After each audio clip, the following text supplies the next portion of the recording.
Okay. Good morning. Hope everybody's warm. If you're not warm enough, we'll turn up the heat. We want to make it feel nice and warm here, even if it's 25 or more below. I think we were living in Timmins or something, wouldn't you? Anyway, we'll call this meeting to order at this time and ask if there's any declarations of interest. Seeing none, I will move to presentations. And I just have a couple of comments before we start into the presentations. I'd like to thank staff for the work that they did late in the week, last week, and the delivery of some very important materials for the weekend. I'm not sure to what extent members of committee have absorbed it all. So please bear with us today if we're asking redundant questions that really pertain to information that you gave us on Friday. I know everybody had a chance to go through it, but I'm just not sure to what extent. So I'm hoping at some point we will be able to take an opportunity and go through the materials that were delivered. It may be a matter of a lot of questions from people here just to sort out exactly what it was all about, and some questions along the way, and how it fits in with what we're going to do today. So with that, I'm going to turn it over. Who am I going to turn it over to today? Mr. Valchik? Thank you. Thank you, Madam Mayor. So we can certainly take a few minutes and walk through the supplemental information package first, if that's helpful.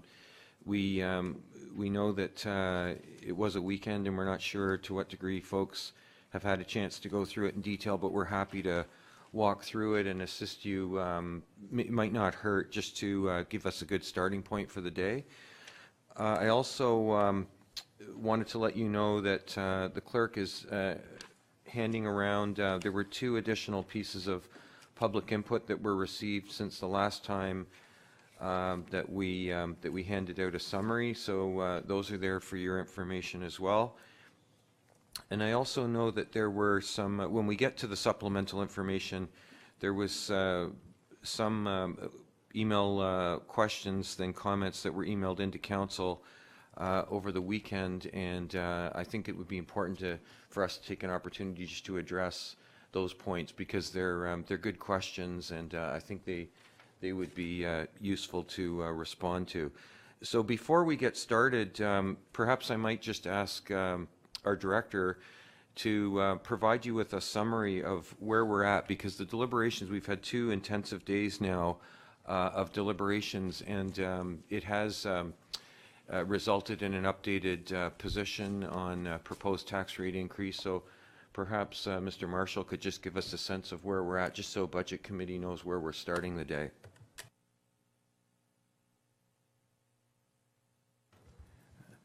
Thank you. Through you, Madam Mayor. I think we're just putting up the summary slide. So I just want to outline where we've progressed since our beginning of our council budget review. We proposed on January 15th a tax levy increase of 3.5%, which consisted of 2.5% for our base programs and a dedicated 1% for community safety and facilities. So through the budget review, the review resulted in a few changes that impacted the tax levy increase. So the first one, I'll just step through them for you. The first one is the change to the records management consulting fee. In the legal department, we had a provision for $30,000 for a consultant to do records management review. We were directed to look at removing that and creating a capital project for that. And we did so. The capital project is being funded out of our working capital reserve, which results in a decrease in the legal department budget. We've also, we're asked to look at the staff reclassifications, and through that process, we were able to identify some budget reductions, but in terms of phasing in the increases to the staff reclassifications, which also resulted in a decrease in our budget. As well, there were a couple of smaller issues regarding our recoveries, one in the library to match the facilities charge that we send to the library, and one to adjust the development charge recovery from our development services area. So those reductions have resulted in a new proposed tax levy increase of 2.97%, 1.97% for the base programs, and continuing the 1% dedicated tax levy increase. So that's where we are right now. Thank you. That's very helpful. I know that we continue to talk to our residents and the phrase of inflation. What's inflation? So I'm wondering, can you now let us know what is inflation running at roughly? Sure. Through you, Madam Mayor. The latest inflation numbers are still November's numbers. The December number was supposed to be out on Friday, but it got delayed till the 26th. So we don't know anything until the 26th on the December number, but the November number was 1.8%. Yeah. Okay, thank you. Are there any questions at this time? Councillor Crothers. First of all, I want to thank you for this package we got on the weekend. It was nice to go through it and see all of our suggestions responded to so clearly. A little confusing trying to get through it all on the weekend, but we're hoping next year that we'll have a little more time for both for you and for us as well. Do we have any idea of what other municipalities are putting through as tax increases? I know it's apples and oranges because different municipalities are dealing with different things and have put through different increases, but 2.97 sounds very reasonable to me, and I'm wondering if we have, we know that the media will tag on to what everyone else is doing, so I just want to know if we have an idea of what everyone else is doing, just for a point of comparison. Mr. Webster. Madam Mayor, I can share some of my discussions with colleagues in CAO. So we had our last session was in early December, and one of the items discussed was potential budget increases. And there's a couple things I can provide factum on. One is that we're one of the first to be this far along, and it's been beneficial for us, especially when it comes to tendering. Some of our budgets are estimates, and until it's actually some of our large works are tendered, and we find that by getting earlier approvals, we tend to get favorable tender prices. So that's good on the actual side, the expenditure side. With respect to comparator to other organizations, largely we appear to be tracking slightly lower. Most are sort of going to be inflation plus. Some municipalities are going to be inflation plus plus because they're playing a little catch up from some of their past decisions of maybe keeping rates a little down. So I think if we can stay on our track record, which has been lately to keep our base programs aligned with inflation, and for council to determine if there are additional levels of service that could be funded, we're in pretty good shape. And I don't have any specific comparators. Maybe Mr. Velchich could compare some notes that he's had with the treasurers as well. Thank you. Madam Mayor, through you, difficult to know where other municipalities will end up in a final position, but a couple things to keep in mind. First of all, our starting position. I think it's important just to remind ourselves we're the lowest relative tax position amongst municipalities in the region. So when you look at percentage increases, if we have a lower percentage increase, it just means that gap is widening. So I just want to put that into perspective. It's all relative to where you start.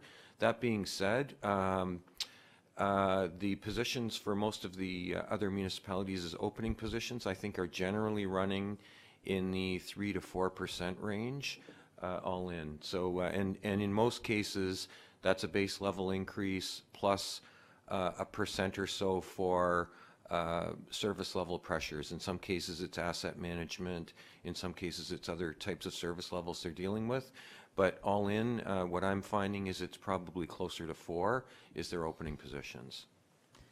Thank you so much. That's very informative. And I just wanted to clarify on something Mr. Marshall said about inflation being at 1.8% in November. It's my understanding that it's going up now, and when we get in January numbers, it's going to be higher than that. Is that my understanding? Through you, Madam Mayor. It's hard to say. It might be going up, but the main reason for the decrease from October to November was gas prices. Okay. So it's really, I think, what happens with gas prices will happen with inflation. Thank you very much. Councillor Persichini. Thank you very much, Madam Mayor. I think it's important that once this is all said and done, we kind of look back and see crunch all the numbers, and we do a press release to the people in our East Gwillimbury saying, you know, we want to thank our staff for really working hard. It's not easy to do this every year, and all the things that take place and no one knows about it. We are still the lowest, if we do become the lowest. I think marketing is one of the most important things, and education to the people out there. It maybe sounds great to us because we know how we did it, but the people out there in the public don't know. You know, they just look at them about, oh, it keeps going up. Oh, they're ripping us off. I think it's important that we educate the public out there, and in a way that we know. I always say to all my colleagues and my friends, we run a tight ship. We really do. So I think we not to brag about it, but we let them know how we got there and why we got there. Otherwise, if we tax don't go up a tiny bit, then we take some of the service away. So we have to educate the people out there so we have less calls. Right? That's a very important issue. As a business person, I always look at, let the people know why, little bits and pieces. Thank you very much, Madam Mayor. Any other questions, comments? Councillor Roy DiClemente. Thank you, Madam Mayor.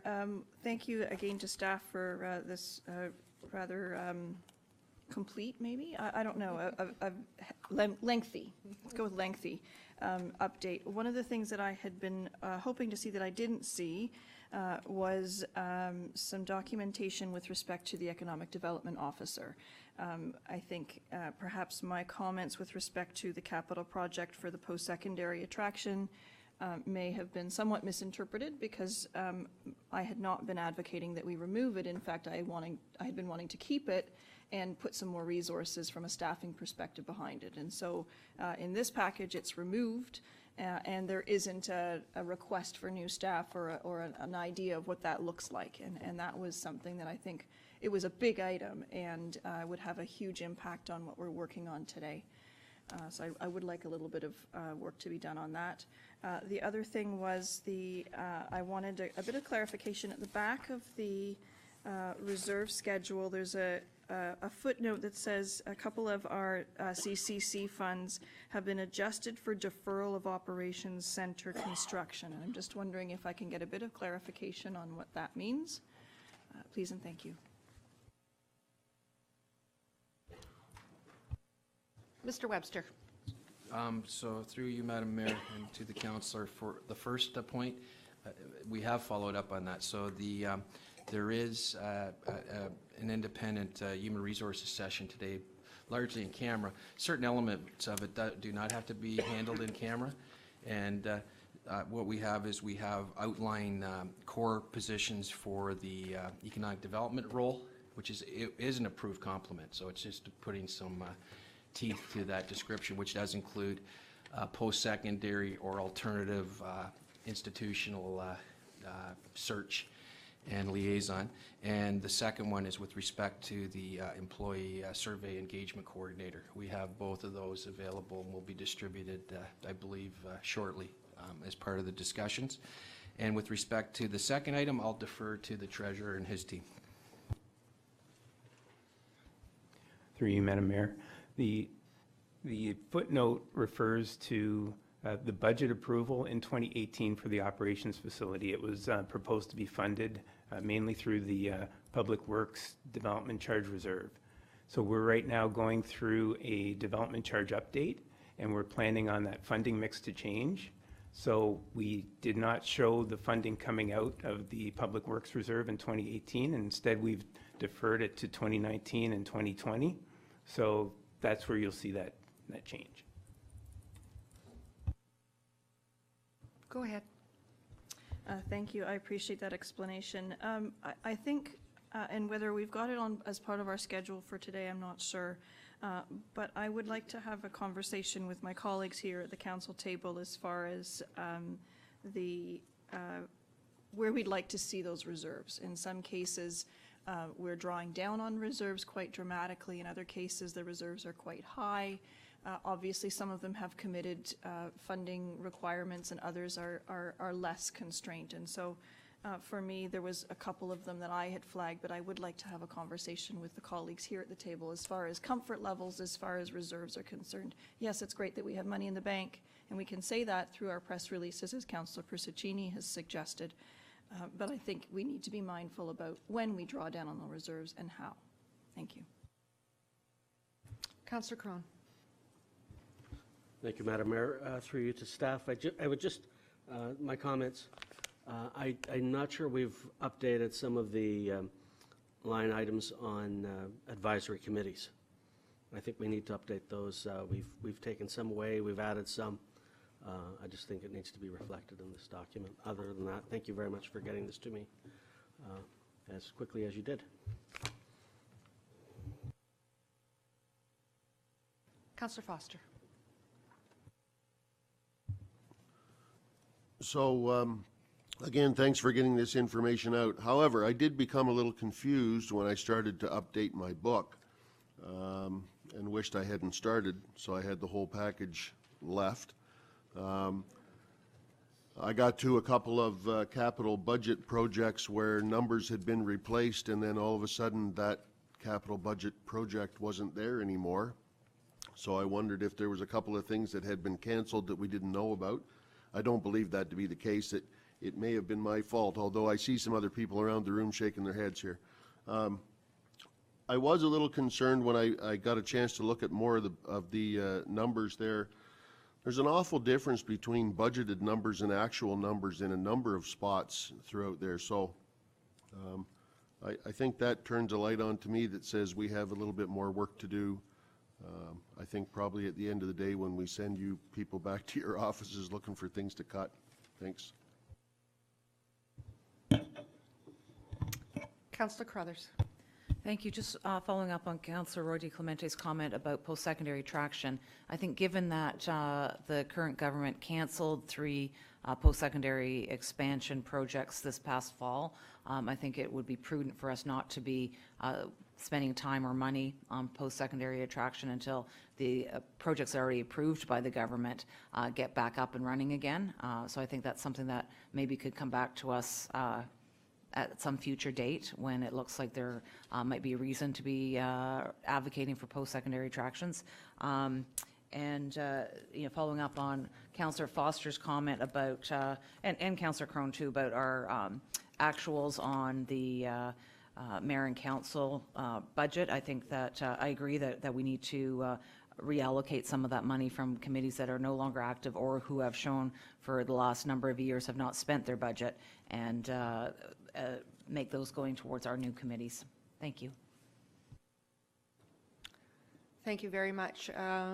Just to your comment, Councillor Crothers, I think we have some committees now that there's going to be some changes made with them that while in the past they haven't done a lot, but we may see things happening, and I think that we also in talking to the public about getting on advisory committees, we've got a lot of people who have a great interest, and we may see that some of our committees that have been relatively quiet or do a couple of events, whatever, may be much greater. So I don't want to pare it down so much so that they don't have the opportunity to move forward. But I do believe there's a lot there that over the years we've been very generous and with hopes that things were going to happen, and some of them did quite substantially, and others that for whatever reasons just didn't get legs. So I think a really good look at it From your comments, my feeling is that we have a lot of projects going on, and whether they be community projects or whether they be projects from each individual department, I'm hoping that we can pare down some of them, and so they are very specific and they're attainable.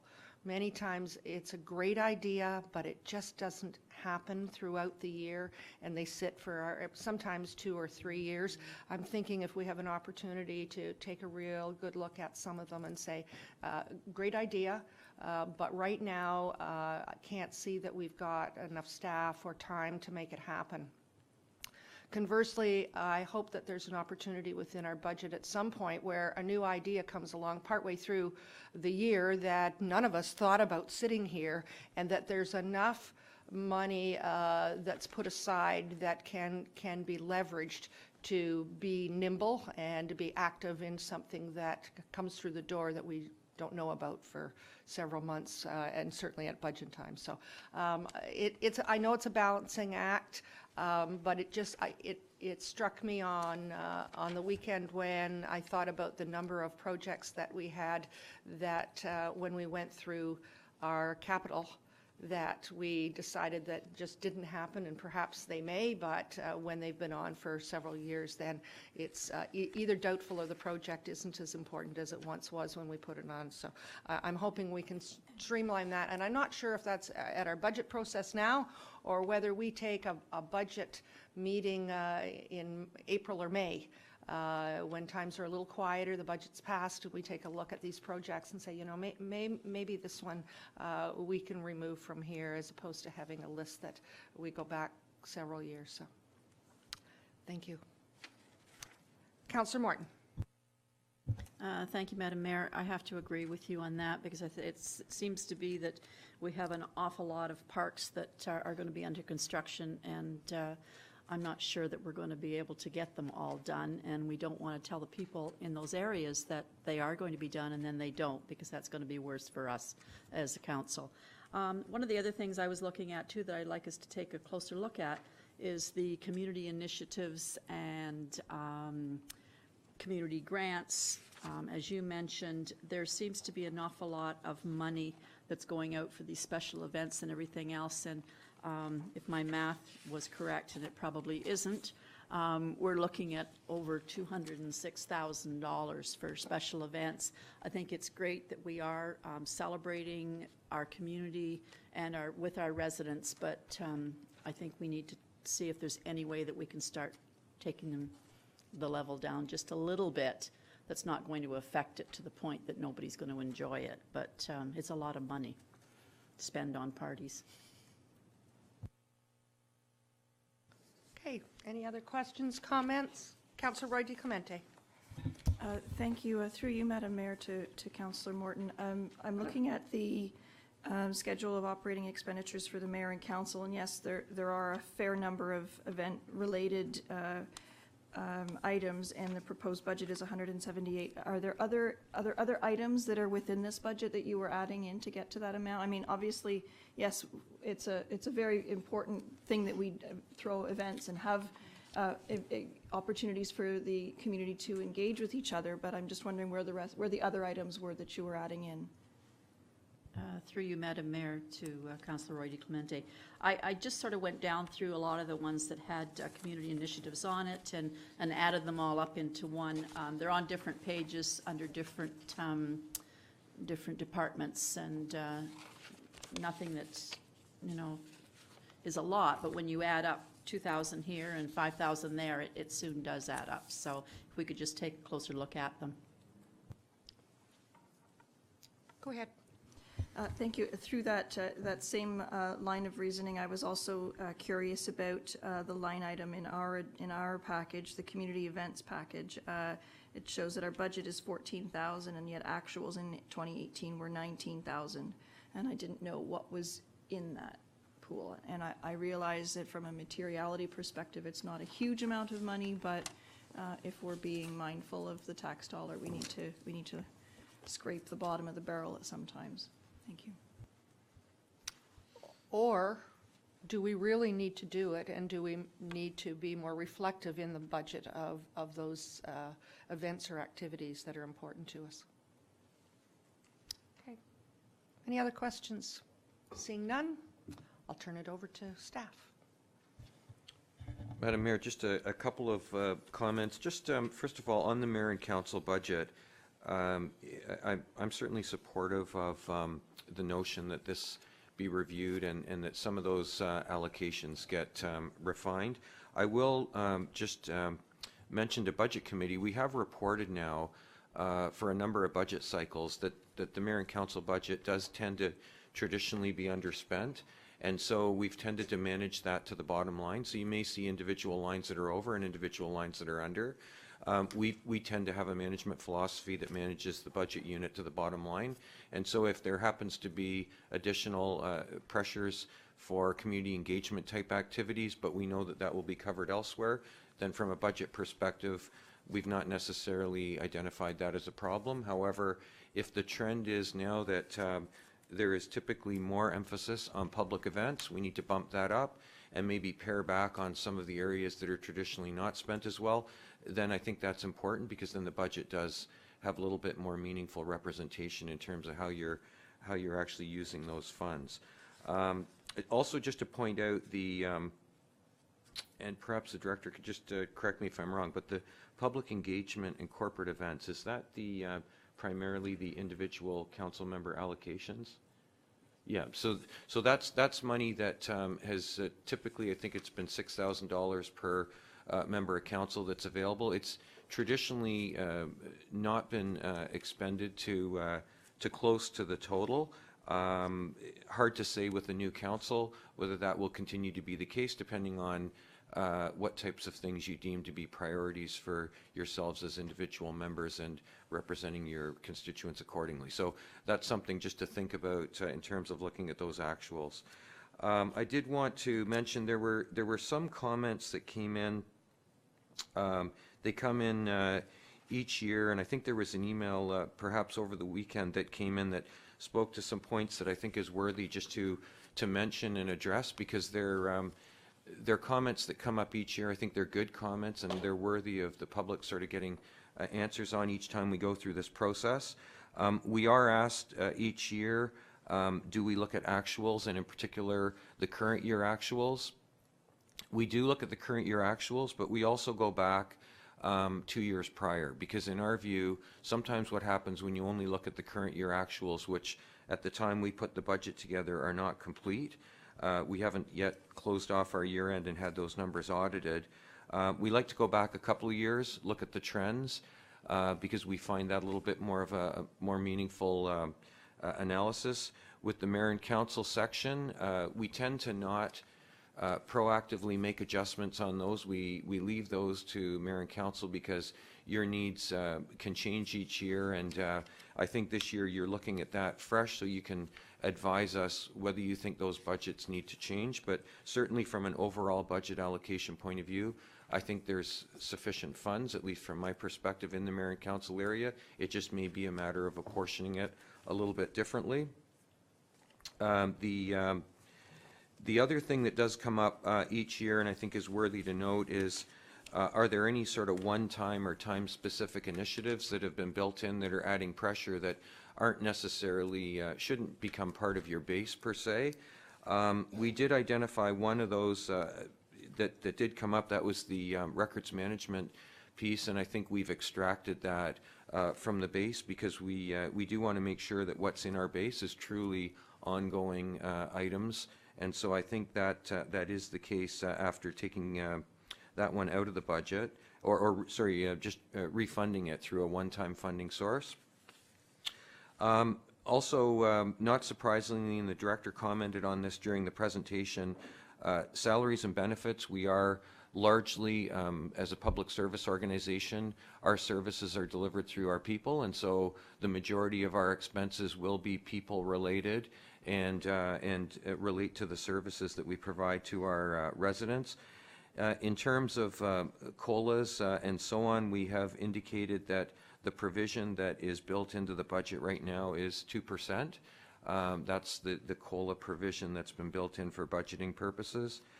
There's also water and wastewater comes up as well, and residents have also provided input in our public input as well as through email and I'm sure directly to members of council. That will be discussed when we get to the water and wastewater budget, which we'll be bringing to you in February. And we've talked about where we are in sort of tax position currently. So those are some things that come up each year and I think are worthy of reiterating. And if you have more questions on them, we're happy to provide additional perspective as well. But with that, I'm wondering, the CAO would like to comment further. Madam Mayor, we did receive a detailed email from a resident, and I know Mr. Valchich has been very good with his group at inviting the folks in. And sometimes you get people and you can sit down with the team here and walk them through the various issues. And one of the first that most people default to is the actuals, and I think the treasurer has spoken quite well to that.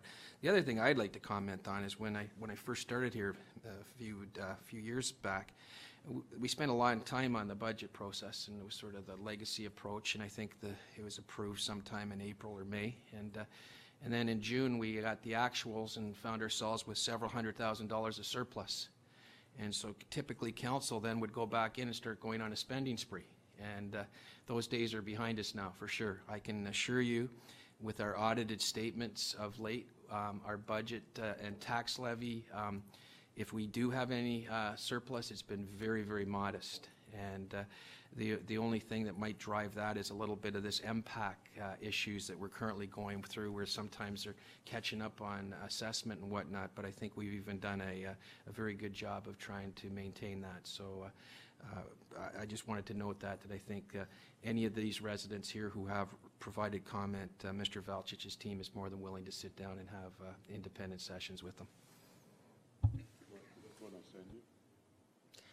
Thank you very much. I made a quick note. This is the one that came in, I guess, over the weekend, and there are a lot of really good questions.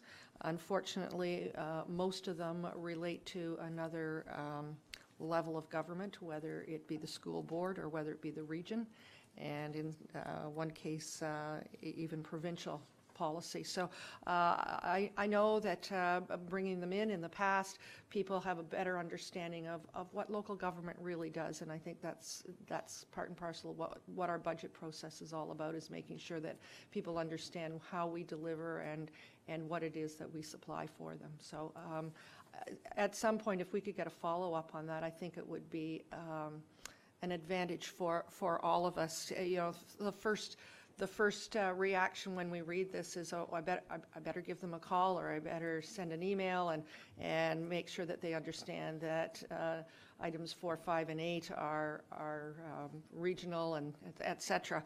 But if you can do that education for us, then that would be terrific, and you would be able to relate it closer to the budget numbers than we would on an individual basis. So that would be. And are we responding immediately to say, thanks very much, we got your email regarding the budget input, and we will be back in touch with you?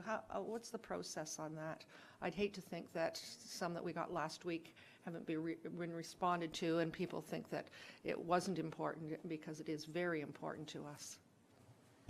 Madam Mayor, anything that comes in through our customer service input and inflow is responded to and acknowledged. That's my understanding. If it comes into simply to members of council and is forwarded to us, then we would try and respond based on council's direction. And I think we're understanding that we should be reaching out to anybody that's communicated, so that we can have those one-on-ones. And I will say that we appreciate receiving these questions and input. It shows us that we've got residents that care and take the time, and we want to make sure we take the time in response to give them the information that they are looking for. I think it's a really important process. Thank you. Councillor Crothers, Councillor Roy DeClemente. Thank you. I agree completely with what you're saying. I think when we respond, it's important that we look for, rather than just saying this is another level of government, to look for solutions that we can implement to help. For instance, the building of the high school in EG. As the former trustee, I had this question over and over again. And most people in this room know we're at least 10 years away from that happening. But we do have Denison that is right smack on our border. If it was 10 feet to the north, it would actually be in our town. So we need to look at how do we make that feel more like it's in our town, considering it's right on our border. And, I would love to have a discussion with staff about how we can put in more sidewalks so kids can access the school, even though they are bused. A number of them stay for after-school programs, and it would be great if they could walk home without having to walk on gravel roadways or the side of the road. So I think that's something that we can do. We hear from our residents they want a high school. It's not within our jurisdiction to provide them with a high school. We do know there's no matter how much pressure we put on the school board, the government is not going to fund a high school here for at least 10 years. So what can we do to help our residents with that feeling that they need a high school? And I think the best thing we can do is to be looking at sidewalks so that they do feel that it is close. And we see them all coming up into EG for lunch at the plaza. So it is our high school as well. The other thing that I want to make sure that my colleagues are communicating to residents when they do talk about our lack of a high school is that we have some of the best schools in York Region right on our border, and our kids who go to Huron and go to Denison are getting a phenomenal education, and to open a small high school up here is not really in the students' best interest. And if anyone gets calls about the high school, I'm happy to help you walk through the rationale and the background on that and help our residents understand. Thank you. Okay. I'm sorry, Councillor Roy DeClemente. Thank you, Madam Mayor. A couple of thoughts. One was with respect to, I'm back on the mayor and council budget, the expenditures under public engagement / corporate events. I think we need to rename that to something along the lines of council discretionary budgets, because it's not just public engagement and corporate events that fall under that expense. That's where our professional development and other expense lines happen in that cost allocation. So it's basically the discretionary budgets that individual councillors have, and I want to make sure that we're mindful of that. With respect to the comments that we received over the weekend, while I understand the rationale for not providing actuals for prior years in our budget, I think it's a really good point, and it's transparent to say that we, if you look at, for example, the information that we were provided for our own budget, the 2017 and 2018 actuals, often we hear through this process when we're going through the operating budget, we've adjusted this line in keeping with actual expenditures. And so I think it's mindful and transparent of us to actually show what those actuals are. I realize that we don't necessarily want to be encouraging staff to spend to zero on every budget line, but if we're open about it, and as the treasurer said, we're budgeting to the bottom line, and we know that there are fluctuations in certain lines, I think it's helpful. We get this comment often, and there's a reason we get this comment often, so I'd like to consider that. Councillor Crone. Thank you, Madam Mayor. I guess my question is through you to General Manager Velchich. I have two comments. From my corporate days, I'm looking at this exercise that we're going through, and it's incredibly important. We're talking primarily about the expense side of the organization. Now, this is coming from an old business development guy that was responsible for bringing business into the organization. How consistent have we been in predicting our revenues? Because I know they can ebb and flow as time goes on. And is there anything that we can do to make sure that our revenues come in on target or higher?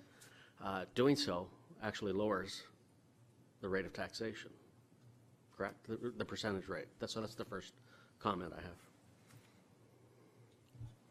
Madam Mayor, for the last 3 or 4 years, we've had a line in our budget called transitional cost reduction. And it's almost, the name is probably not as clear as it needs to be, because it really focuses on two things. It's a target that's set for the administration to achieve additional savings overall in the budget through the year. But it also is a target that we also set that is impacted by our ability to find additional revenues. And so to the point that Councillor Crone has brought up, we actually set that purposely so that we are looking for additional revenue opportunities and cost reduction opportunities throughout the year. On the revenue side, one of the things that Council has done is approved the results of pretty extensive fee reviews that we've done just to assess whether our programs are, for example, recovering a reasonable amount of fees, not an excessive amount of fees, but a reasonable amount of fees. And in some cases where those fees have not been adjusted properly, I know Mr. Karmazin's group did a very extensive review of all their programs and services in the last couple of years that has been instrumental in sort of updating that information. And on the development side, we've talked about it a number of times, but that's been really key to us to make sure that the development fee side is appropriately set so that we are making sure that the pressure on the tax side of the equation is minimized. So certainly there are things that we will bring to Budget Committee and to Council at various points in the year where there are opportunities to look at the revenue side, because to your point, it's just as important as cost reduction. Okay, so I think the follow-up the second comment I had, I think you've done a very good job of reading my mind, and that's probably why you're so well regarded around here. It was going to be around what do we, sometimes corporately we would set a target for revenue over and above what was stated and a separate reduction target. Give an example, we'd say, okay, we're going to find, it's not on the budget, but we're going to find an additional, say, $1 million of expenses to cut. So I am delighted to hear that that is our process, and I think it's a good one. Keep it up. Thank you. Councillor Crothers. Thank you. Madam Mayor, I'm just trying to get an idea of how we're proceeding with this. I have a number of questions on the Mayor and Council budget. Are we doing that one? Are we just doing general comments? I don't want to jump ahead, but I also don't want to miss asking my questions. We're doing general right now. However, depending on who's asking the question, sometimes we're drilling down a little further. So I'd like to lob it back to staff. I know that they have a flow for the day, and we can be flexible with that. But there are certain things I know that they want to cover off, and then perhaps there's a point where we can drill down individually. Mr. Webster. So to give us a little focus, I think that was helpful, though, the general discussion we just had, and as part of the deliberation process. So staff have worked on this addendum package, and I think what might be helpful is to walk through it in order and to marry it to the existing budget binder so that we get focus on that we're dealing with one budget and the various items and follow up within it. I believe we do have a human resources in-camera section planned for today as well, and the hopeful outcome of today will be some form of direction from Council with a targeted rate for consideration. And so I will pass it back to Mr. Velchich and his team and let them start through this addendum package. Just before you do, Mr. Lamanna, you had a comment? Thank you. Through you, Madam Mayor, perhaps before we move on to General Manager Velchich, if committee wants to pass a motion to receive the additional public input and place it on the agenda, that would be appropriate at this time. Okay. Moved by Councillor Morton. All those in favor? That's carried. Thank you very much. Mr. Marshall? Through you, Madam Mayor. So we have our package that we provided for a little light reading for you guys over the weekend, but we're planning on stepping through basic summary, we've added, there's 10 capital projects that have either been added or adjusted. One has been deleted. And through deliberations, through the operating budget, there are 3 areas that have not been approved in principle. So one is the mayor and council, one is the CAO's office, and one is legal. So as we step through this package, it might be appropriate to stop and address those as we go through. So there's a couple of ways we can go through the package. We can either go through the by the summary. Unfortunately, we didn't have enough time to kind of organize it appropriately, but so the summary is a little bit different in order than what's in the package. So I can help as we go through the review, and so I might propose that we step through the summary first, and we'll kind of go back and forth through the package. Is it possible that these pages will not fit within, and so Councillor Foster may not be able to find a place where they have a home, but in fact this is separate and apart from the budget binder itself? No, everyone except the first page should fit into the Thank you. package. And the pages are numbered accordingly, so you can replace by page. Thank you. So the first item on the summary was the historic actual expenses for the mayor and council budget. So we have that. So Councillor Crothers, you had some questions? Yes, I apologize in advance. I have a number of questions. First, to the public engagement and corporate events line, as Councillor Roy DiClemente commented, this is more of a council discretionary. I don't like the term discretionary. I like public engagement. We should have an obligation to be engaging our public, and seeing that that's historically underspent, I wonder about the type of public engagement that we're doing. And I think maybe if it's $6,000 per councillor, maybe we can break it out into public engagement and corporate events, professional development, and then discretionary, so that it's very clear that, if someone is engaging their public and utilizing the budget to fulfill the obligations of our office, that it's very clear that on there. I think that if someone had a high discretionary, it doesn't look good. If someone is actually using money for professional development or community engagement, it's a much better story for the public. So just for transparency, I would not be in favor of calling it all discretionary. It's fine if it's one line, but I would like it to say public engagement, professional development, and discretionary, or broken down. Next, I had some questions around the farmers market, that they have revenues coming in, yet we are giving them money as well. And I just think that maybe we need to pull that out as a separate report at some time in the future, just to look at the ins and outs of the farmers market budget, and if it's appropriate that we're subsidizing it to the tune of $5,800 when they're actually running a profit.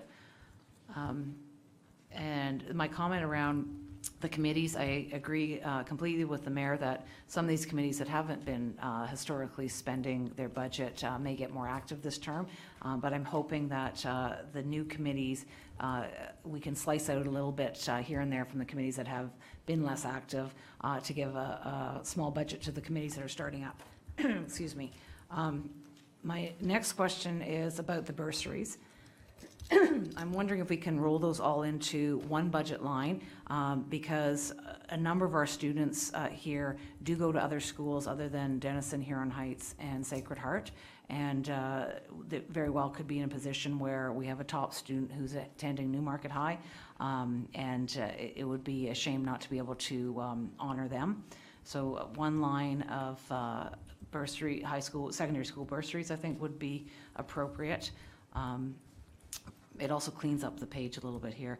The bursary for the arts, I've asked about a couple of times, and now seeing the actuals, it hasn't been spent. That money might be better put into our new arts committee. Let's see, what else did I have on here?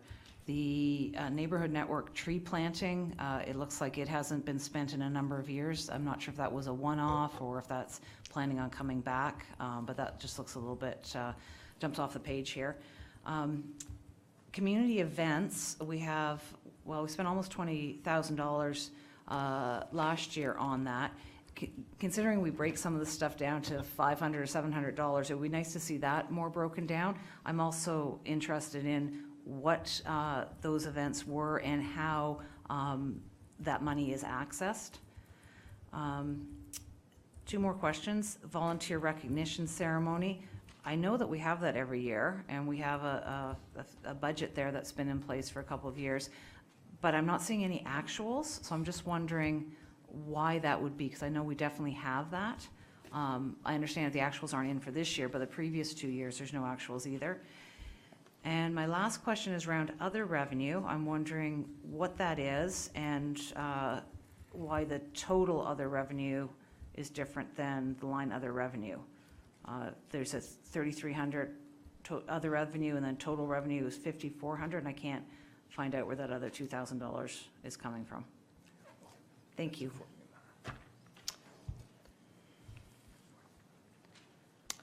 Staff, I'm wondering, there were a lot of questions in a short period of time there. If we can park this one Yeah. and get back with that information at a later time. I hope today, but if not, I think the numbers are accurate. It's sometimes just how it's reported out that's not as clear as it could be. And if we have a new councillor who's asking, then we probably have our community that would ask as well. Thank you. That's fine with me. Thanks. Madam Mayor, I could go through just a few of them, though, because some of them we might be able to answer now, if that's helpful, and if there's ones that we need to go back and get more information, we'll do that. That would be helpful. With the public engagement, I do want to also just mention to Budget Committee that the Municipal Act does require us once a year to report on mayor and council expenses. And so we do, in fact, during that exercise, break down professional development from community engagement, some of the categories that were mentioned. We could do that in the budget as well. We've not typically done that because we've left it more at the will, at the discretion, if you will, of the individual council members to determine the best use of those funds. But when we do report that out annually, we do break that down so it's clear some of those categories are disclosed.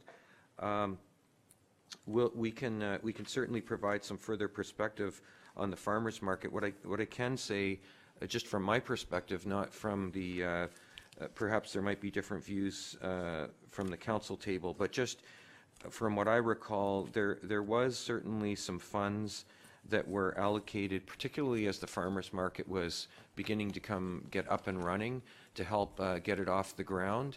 I think they've done a great job. It's a very, very well-run event, and I think quite popular. And as a result, they've started to see more funds coming in. And so at this point, that would certainly be something Budget Committee could determine if they feel, there's ongoing support that's justified or required, or whether, it's time to look at that again. But certainly initially, I think the idea was to help them get going. In terms of the suggestion about rolling up the community grants or the bursaries for the schools, that's easy for us to do. If that's something Budget Committee wishes to recommend, we can easily do that. The breakdown of the community events, I think Mr. Karmazin can answer. There's a few major events that are included, and I'm wondering if he could do that. But the one thing I do want to mention, and I think Councillor Roy DeClemente had picked up on the 19,000 figure. It's my understanding that might be because the volunteer recognition ceremony costs in 2018 were actually classified up under community events, and when we move that back down, I think what you'll find is both those budgets were expended pretty much in line. So I hadn't sort of seen that one until that came up, but I'm now looking at that, and I think that's what you'll find is the issue. But I'm wondering if Mr. Karmazin could just provide a little bit of perspective on the 2 or 3 significant events that are covered out of the 14,000 and how those monies are used. Thanks, Mark. Through you, Madam Mayor. Under community events line item, it's split up primarily through 3 community events: Halloween hike, Easter egg hunt in the spring, and then as well as the Family Day event that's hosted each year. As well, I believe there's simply an accounting discrepancy here. The volunteer recognition ceremony did occur in 2018. I think the amount was charged to community events, and that's why you'll see a bit of an overage under community events that would typically be more in line with the volunteer recognition ceremony. And also just doing some math, when you add up actuals for community events for 2018 under this budget, it's $56,513. And then below you will see revenues, and there is approximately $33,567 in revenues. A good portion of those revenues are also sponsorship that is brought in by community events to offset that $56,513 in actuals that were spent.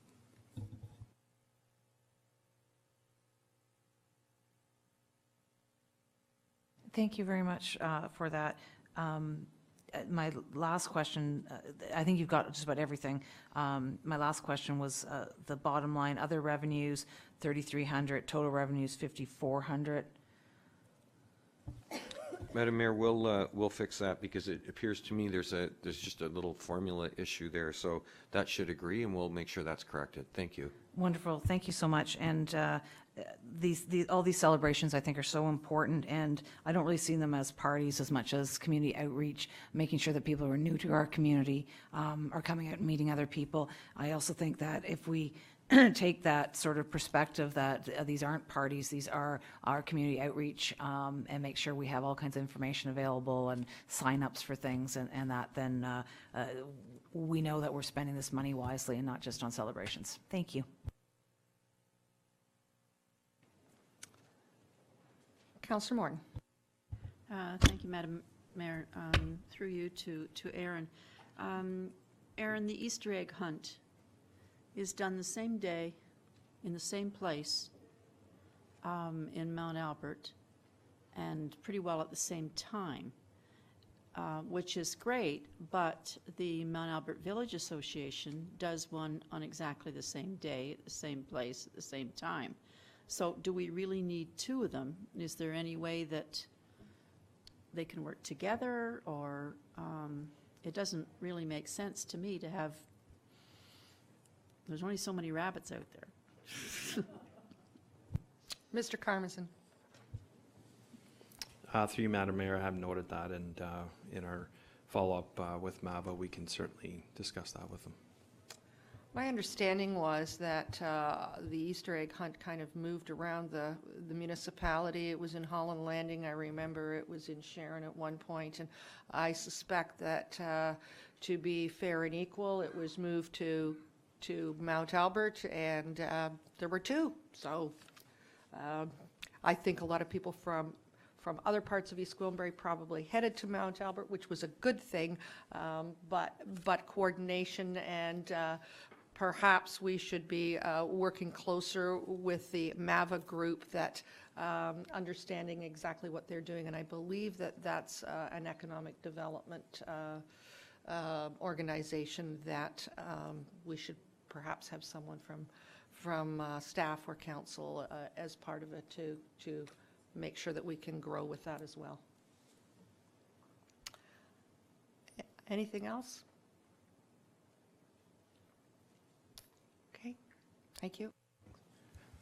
So, Madam Mayor, there's nothing additional in this package on the mayor and council budget, so I'm not sure whether we want to proceed through the supplemental information and come back to the mayor and council budget, or if we want to address that right now. So, Mr. Valchek. The Budget Committee might want to consider, you can address the issue of committees and so on now, or as you make decisions, and perhaps you're already there, so that's really Budget Committee's call. If you do approve the mayor and council budget in principle and ultimately approve it, there's nothing prohibiting you from, as you make decisions on your committees and as you finalize whatever the committee allocations need to be, that we could make approved updates and modifications within the total allocation. So I'll just leave that with you, that you can try and sort out those allocations now, or if that's premature, that can be done at a later date, whatever is works best for council. It seems to me that we are very generous in what we provide to committees. We want to make sure that they are functioning well and that they're not prohibited by dollars in reaching their mandate. We also are fluid enough, I think, that if one is exceeding their goals and objectives and needs some dollars, and one is a quieter committee, when you take a look at the budget, these numbers are consistent all the way down. It's not a matter of one committee gets much more than another committee. They're fairly equal along the way. So I would suspect that if we have a committee that is new or one that has some new life in it, that and they're looking for finances, that staff will be able to flow something to them should there be an exciting opportunity, and if it's substantial, then be back here to council to make sure that we're aware of it as well. Does that make sense? Okay. Councillor Morton. Madam Mayor, could you explain to me exactly whether the car show committee is an advisory committee or whether it's a standalone committee? I see that there is a budget for them. I understood that they have their own budget. It's been a while since I've had any involvement with that, so if somebody could please explain it to me. Mr. Webster. I know our, Madam Mayor, through you, I know our clerk's department has been working hard, and there's a report, a public report available now for consideration at Committee of the Whole tomorrow that talks about committees, and I believe it is making some proposed amendments to what we categorize as a true advisory committee, statutory committees that you, by legislation, you're required to have, and some of these other ones that are sort of maybe a little more permissive or community-based. And so the clerk's department has some new categorization that will be discussed tomorrow, and I don't know if you want to advance that discussion or wait for the Committee of the Whole proceedings tomorrow. Councillor Morton's indicating we'll wait until tomorrow and have a look at it then. It's in the agenda. It is one that's just a little bit different using our facilities, however, really have difficulty in raising funds to operate. So it's trying to make sure that as an economic development driver for our community, we support them, but at to what extent. So look forward to Mr. Lamanna's report tomorrow. Anything else? Okay.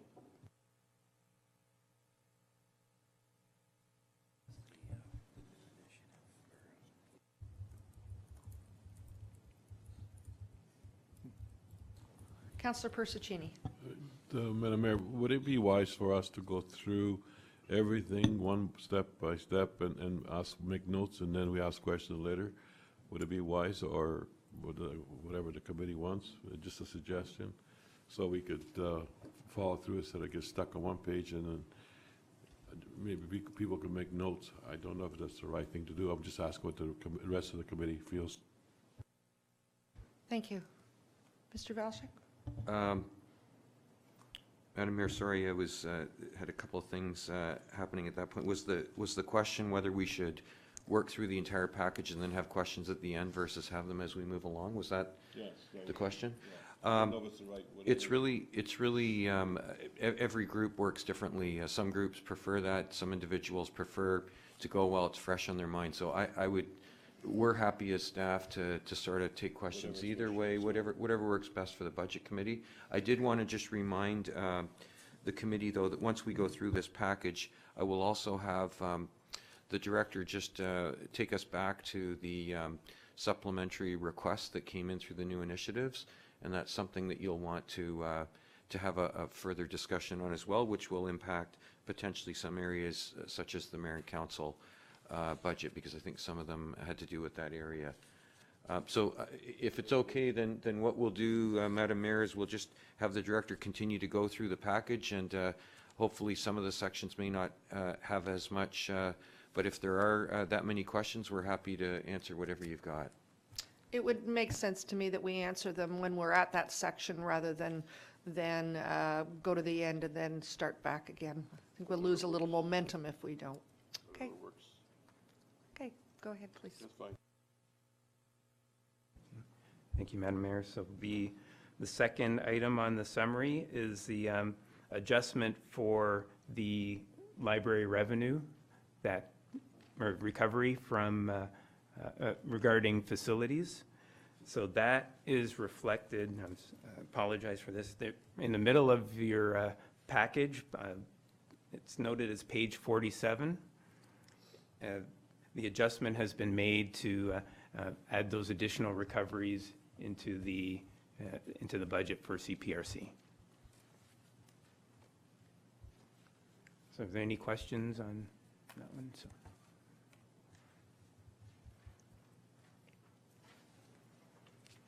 I'm not seeing any.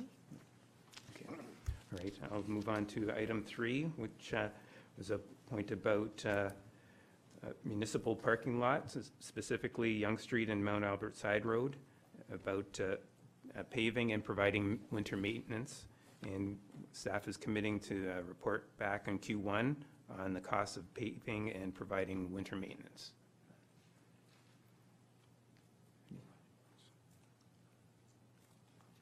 No questions?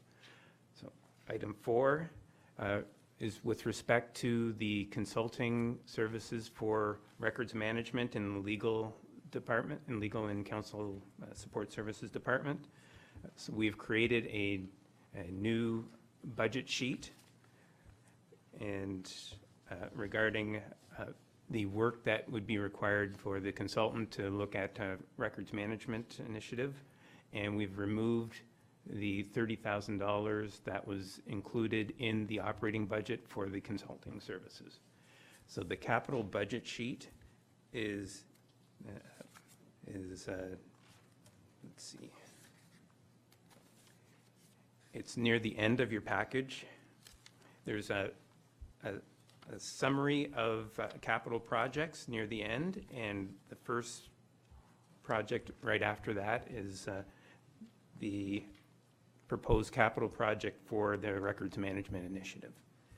So it's about 10 pages before the end of the document, and it's numbered 19001. So any questions on that capital project? Councillor Roy DiClemente. Thank you, Madam Mayor.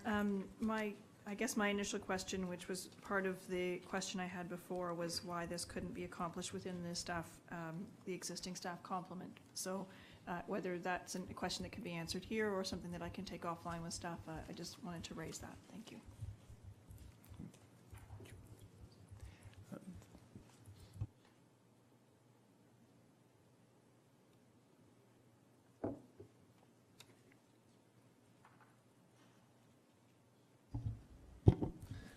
I think the real issue is identifying someone with professional expertise who does this for a living, as opposed to trying to add it on to an existing job function. I think it's expertise that we're looking for, but I am very happy to discuss the matter with any councillor outside of the chambers too. Mr. Webster.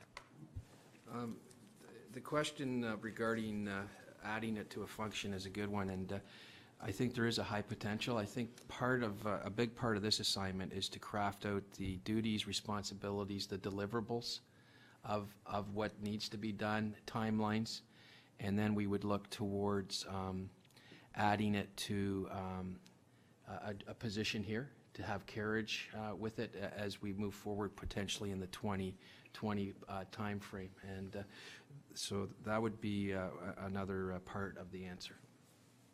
Councillor Roy Clemente. I guess it's just a fundamental issue that maybe I have, but my understanding of the role of the clerk and its staff are to manage the records of the municipality. They take our minutes, they hold on to our records, they process freedom of information requests. That is ultimately their function within this organization. So to me, if I were to look at a job description of a clerk or a deputy clerk or what have you, that job description would have a records management function already in it. So maybe it's a philosophical issue, but I'm struggling with it from that perspective, and I'm happy to take this offline. Mr. Horner.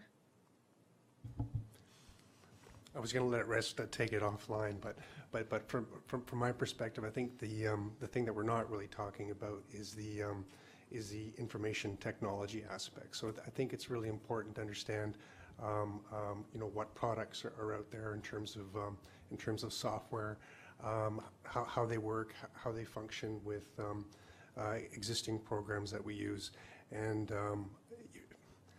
from my own view, it's not quite mission critical as far as the corporation goes, but a properly implemented solution will be mission critical in terms of how we manage our data. And if you look at other municipalities, you can see people who have done it incorrectly or very expensively. And so I think it's important to get it right out of the gate in terms of the advice that you get, as opposed to perhaps winding up with a system that doesn't fulfill the need, or a system that is too expensive, or a system that simply doesn't work and requires a lot of repair. So I like the idea of getting professional expertise out the gate in terms of helping us to identify a solution that's best for the town. Thank you. Supplementary? Okay, thank you. Item 5 on the list was a request to spell out the election expenses more clearly on the budget sheet. So a new budget sheet has been created to isolate the election costs, and it's shown on page, so there's a page 25, which is in the middle of the package as well. Unfortunately, we haven't put it in order of numbers, but we'll have to go back and forth. But it's in the it's in the middle of the package, and it itemizes the election expenses separately.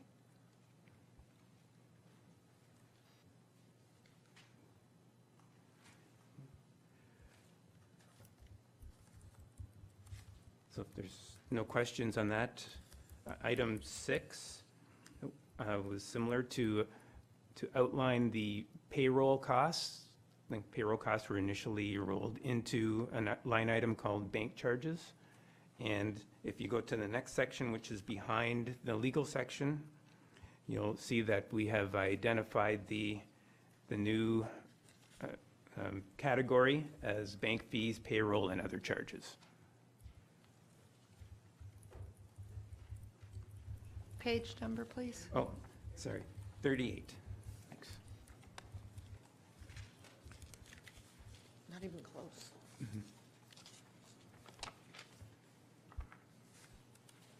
So were there any questions with that? I think we're just locating them right now. Okay.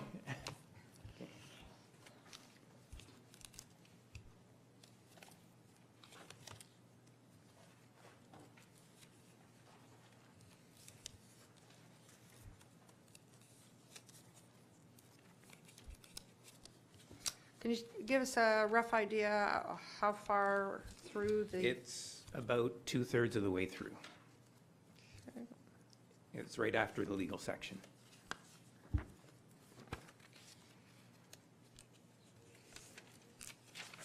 Corporate services.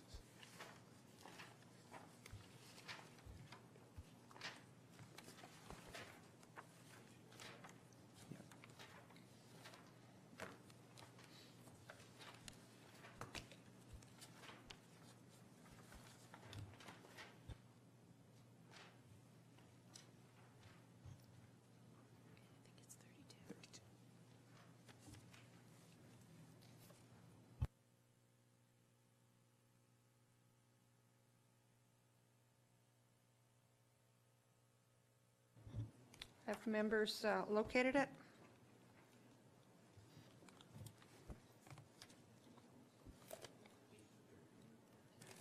Sorry, it's page 32, but I think on some, the hole punches. The whole nailed. punch went right through the Through the number, page, yes. Mhm. Yeah.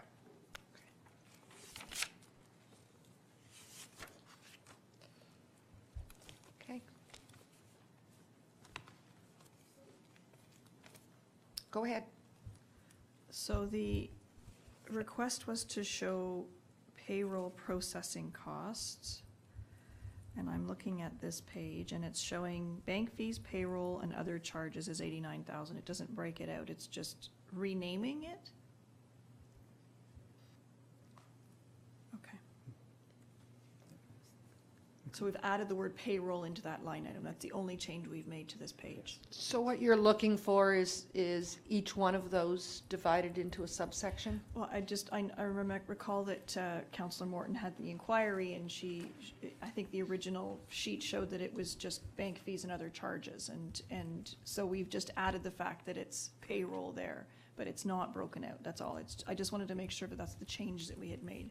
I was kind of curious to know what our payroll processing charges were, because I recall that there was some discussion at a prior budget committee meeting about the ADP project as a whole, so it's fine, I just was curious, we went through all of that for one word. Thank you. Mr. Marshall? Through you, Madam Mayor. Our payroll processing costs are about $57,000 a year. Are we wanting to separate that out as a line item? You're fine? Okay, thank you.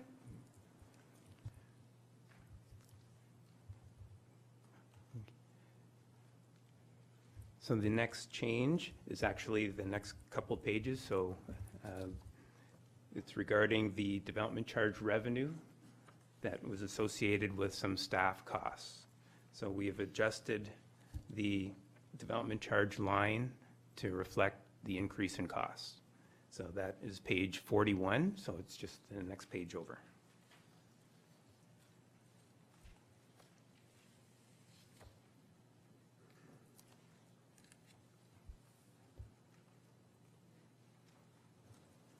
Any questions?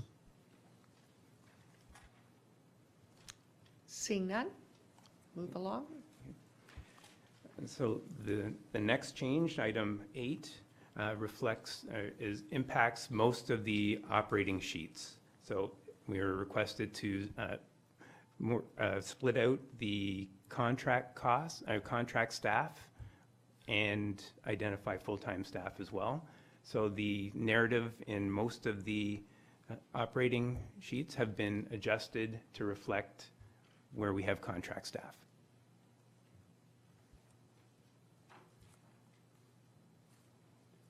Any questions? Councillor Crothers? Just a quick comment.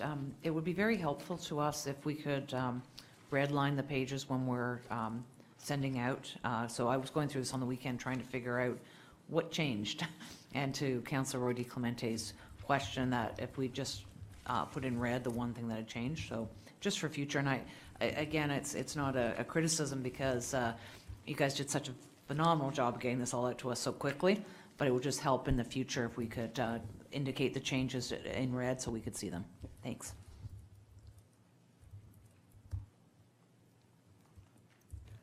I'm not seeing any questions. So item 9 is reflected in the next couple pages. So we had made a comment about an adjustment to the revenue, development revenue for our building department. And on page, where is it? Oh, once again. On page 66, in the first column under building, we've adjusted the development revenue down to reflect what we feel is going to be a more accurate volume of revenue that we'll be receiving.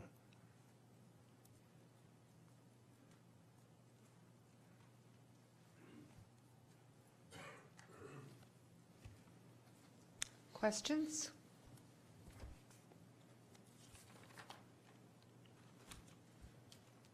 Okay. Has everybody found them yet? Page 66.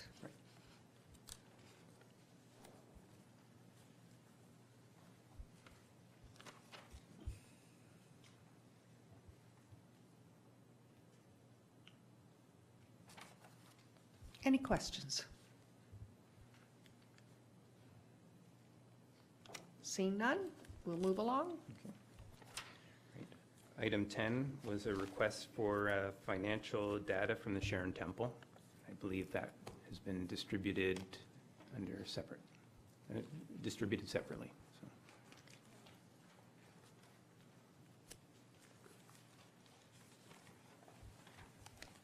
Any questions on that?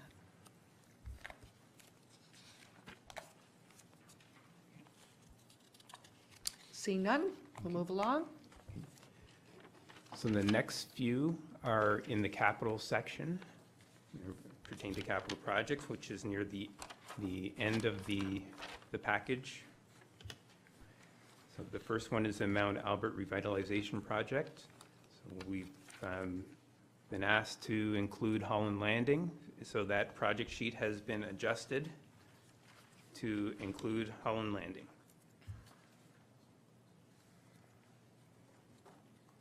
That's project 19004. So I may make a comment that since we've added the first project, the records management project, that's project number 1. So what that does is it bumps all the other numbers out 1. So when we've replaced the projects, we've had to change the number as well. So each number will be out by 1. So that might be part of the confusion when we're changing the capital projects. So for example, this project on the downtown revitalization was originally project 003, so the revised project is 004. Mr. Webster. If I may, so this is now into the capital section, and I think it would be helpful, because it is a little confusing, to possibly, if we could, take a pause, put the master sheet up, and go through them again. Some of them won't have comments, but I think it's helpful to know the number, the project title, and particularly, some of these have impacts of significance on what we called our carry forward capital program. And council spent a lot of time talking about those projects, and so this is one where we did have carry forward funding, and if you took just a straight look at it, it makes it look like we're increasing the amount to this when actually there was some funds in the carry forward. So maybe we could, if we could just take a little pause. I don't know if it's possible to get our capital sheets up. I imagine with the technology we have, we might be able to at least get the master sheet up there and to walk through. Capital is a very important part of our budget, and I think it deserves a little bit of time just to make sure we're all dealing with the same numbers and projects and codes and whatnot. Are you suggesting a 10-minute break?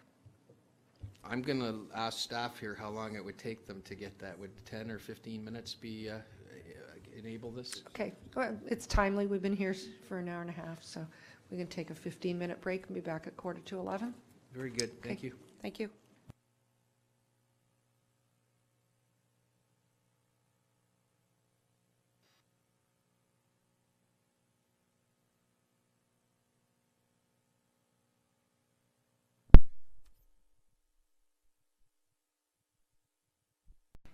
So the project now is 19012, and we've adjusted the annual operating budget impact, and we've made it less aggressive than it was before.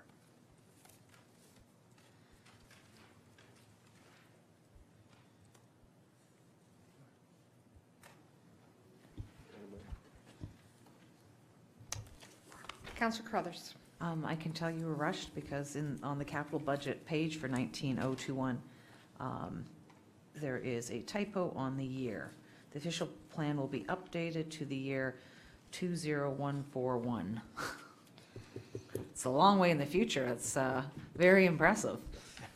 And It's the Mayan calendar. Okay, dog years, I don't know. Let's get a correction on that date. Thanks. Aren't you impressed I read that far?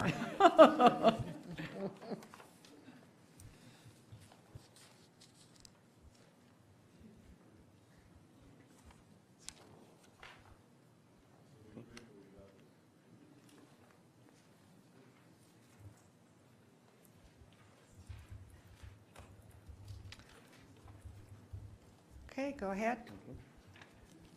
So project 19018, the training aids. That is the next one in your package. Yeah. That was also adjusted for, to change the operating impacts, annual operating impacts, to make them less aggressive.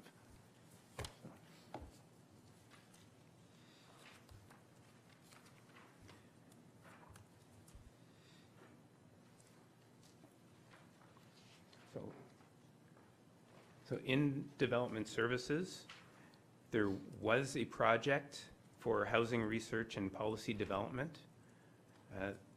We were asked to review that, and we have actually deleted that project.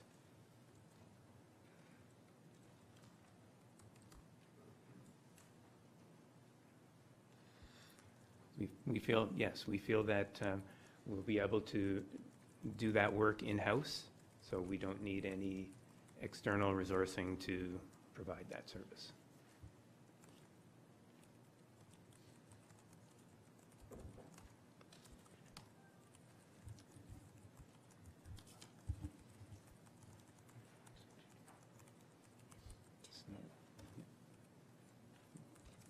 Yeah, I'm just gonna get this here.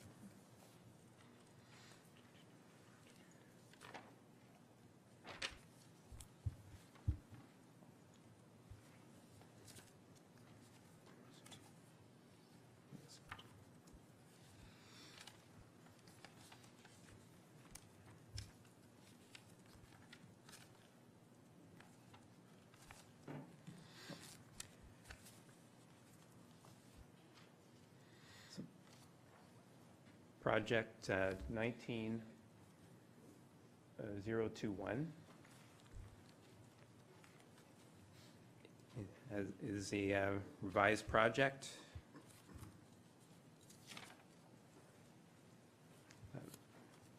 There is an open project that we have reprofiled and closed, and we have reprofiled some of that funding to create the new project for the growth management review.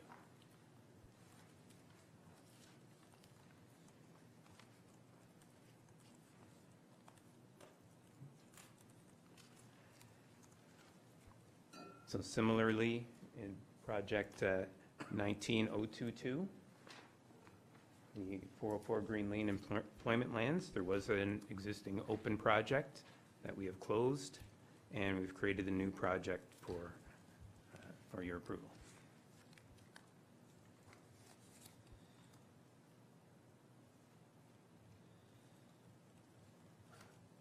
So if we can scroll to the next page.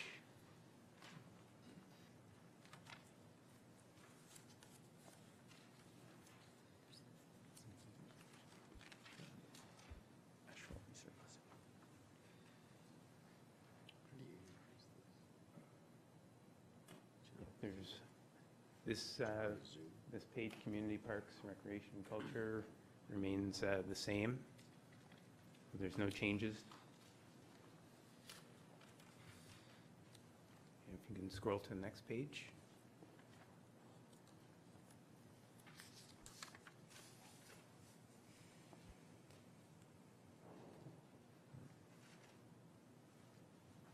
The next project that changed was project 19046, which is the asphalt resurfacing. And there was some discussion regarding the area in which resurfacing was going to take place, and it's been adjusted on that sheet.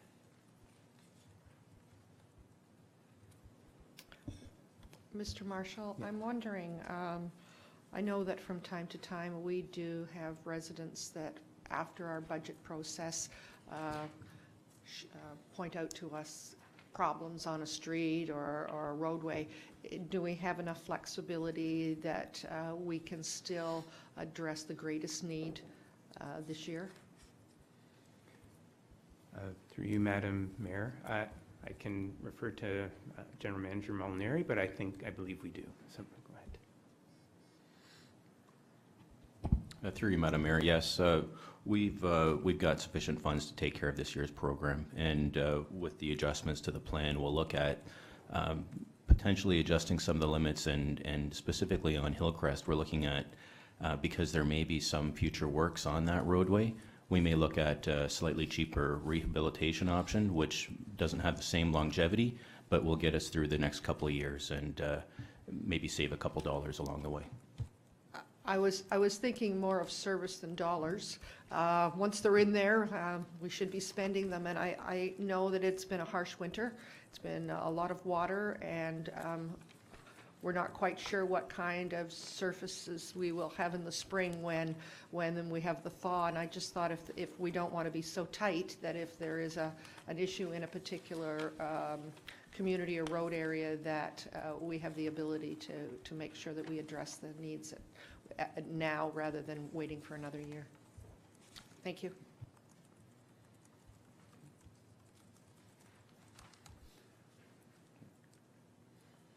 Continuing on, project 19059, the stormwater study. There was a request for some additional clarification on the scope of work, and we've also amended or changed the funding source for that project.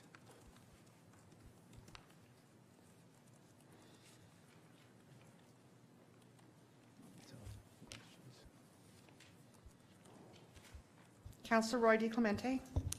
Thank you, Madam Mayor. An item like this is gas tax eligible? Yes. Through you, Madam Chair. Madam Mayor, yes, yes, Thank it you. is.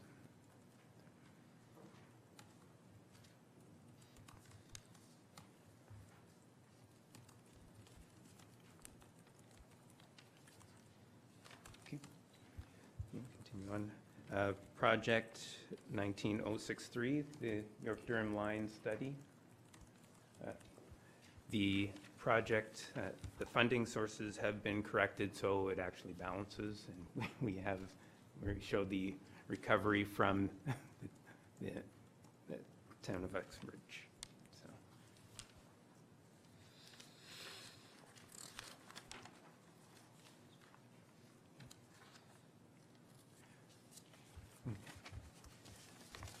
So that's those are the projects that have changed in the capital side.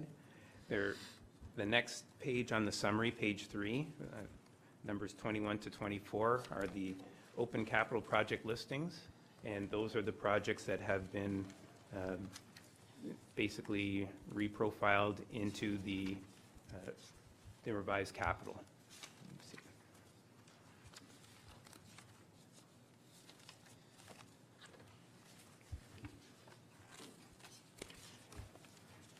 There is a schedule near the end of your addendum package that shows the open capital projects, and on page 3 of that, we've shown, we've removed the projects that have been reprofiled.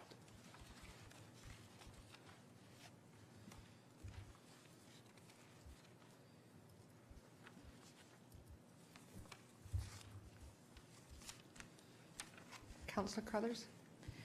Thank you. When does staff traditionally report back to council on these open capital projects? Is it on an annual basis or quarterly, or when do we get a report on that? Madam Mayor, traditionally, the larger projects will be reported on several times through the status, particularly something like an investment in a new facility or something like that. Some of the smaller projects, there may not be reporting back if they're just projects that staff complete and close. The one thing I will say is that the director is working on in 2019 a capital project policy that I think we'll be looking for also committee and council's feedback on in terms of what would be helpful to you in doing your jobs and your oversight. And so at that point, we might want to have a little more discussion about what would be appropriate moving forward. But it's been, the larger projects are typically reported on through staff reports through the life of those projects. Thank you. It's, I appreciate that the larger projects will be reported on. It's more the overall. So seeing this report come forward, perhaps with comments on each one, or an idea on, how percentage complete, with some comments on why or why not. We might have, just a small portion of the budget, but more complete, or a large portion of the budget, but less complete, and it just depends on where the money's going to, right? But, so that's why the comments would be very useful. But I would love to see these 3 pages on a quarterly basis. Thanks.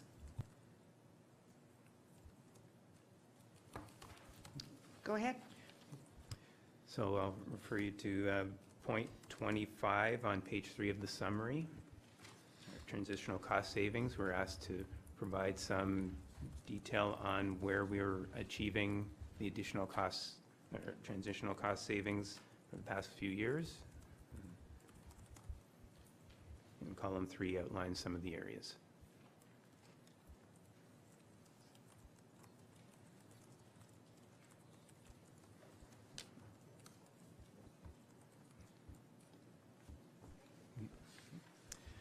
Point 26.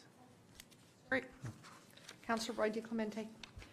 Thank you, Madam Mayor. With respect to point number 25, I had, I think it was one of the requests that I had contributed, and I had really been looking for some dollar amounts that had been assigned to those transitional cost savings, and to get a sense of, whether it was, salary gapping was 95% of that, and we, I was a little disappointed to see that we had deferred professional development and training, and I know that we're an organization committed to staff development, so, whether that was $100,000, well, that would disappoint us, I think. I was just looking for a little bit more substantive information in that area, and I know that there were some departments who may have been carrying the weight and others who may not have, and was looking for a bit more detail here. Mr. Webster. Madam Mayor, through you, to provide a little more verbal detail to this high-level account.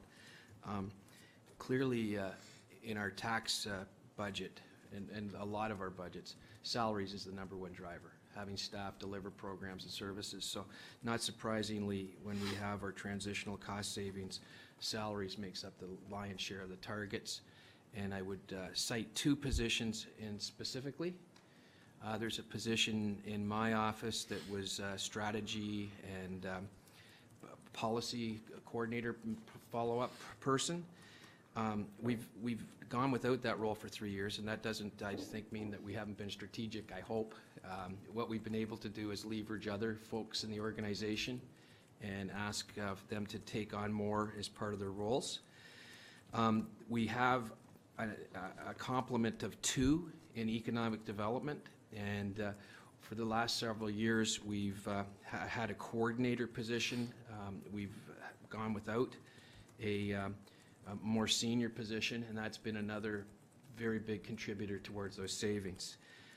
As far as the myriad of other types of things, they change from year to year. We bundled our fleet purchase one year, and within our own organization, we achieved terrific savings, and that's one of the things we continue to work on. Mr. Molinari in his frontline services area has had years where purchasing different types of materials and utilizing them in a best practices manner has assisted as well. So I think what we could do is provide a memorandum for sort of a litany of those ongoing savings, and the deferral, and maybe that's if we use that, it's the wrong word. It certainly doesn't mean we have had less professional development. Through our Northern 6, what we've done is we have professional level courses available often for about 20% of what it would cost you to retain in the private sector. So I think that some of our wording here might need some enhancement, and we will follow up. I think maybe with a memo to upcoming committee. We still have some time as part of this budget process, so we'd be proud to share some of these savings in more detail and to give a little more flavor to these to this paragraph here. Any other questions? Seeing none? Thank you, Madam Mayor. Point 26 on the listing, an explanation of service level increases regarding our multi-year funding plan. There's a bit of a write-up there, so. If there's any questions?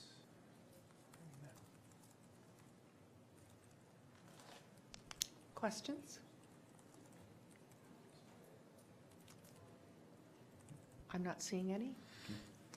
And finally on the list, point 27, about the public input, I believe that has been distributed. So that goes through the list. Any questions? Go ahead, Mr. Valchek. Madam Mayor, if there's no other questions at this point in respect to the supplementary information, I'm wondering if it would be helpful if the director just walked us back through some of the new initiative requests and items that I think Budget Committee hasn't yet necessarily had a chance to talk about and help you prior to providing any direction to staff.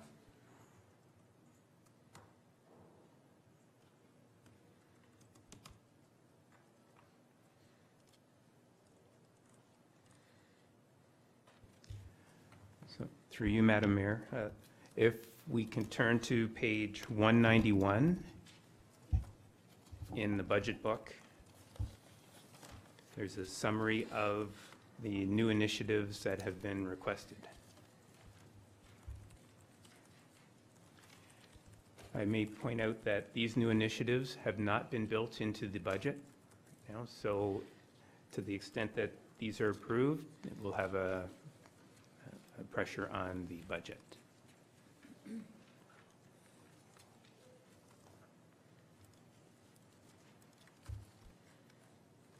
So I'll walk you through to first to page 192, which is the request from the Sharon Temple. So this $33,000 is in addition to the budget, the amount that they have already included in our budget of $40,000, so their total request would be $73,000.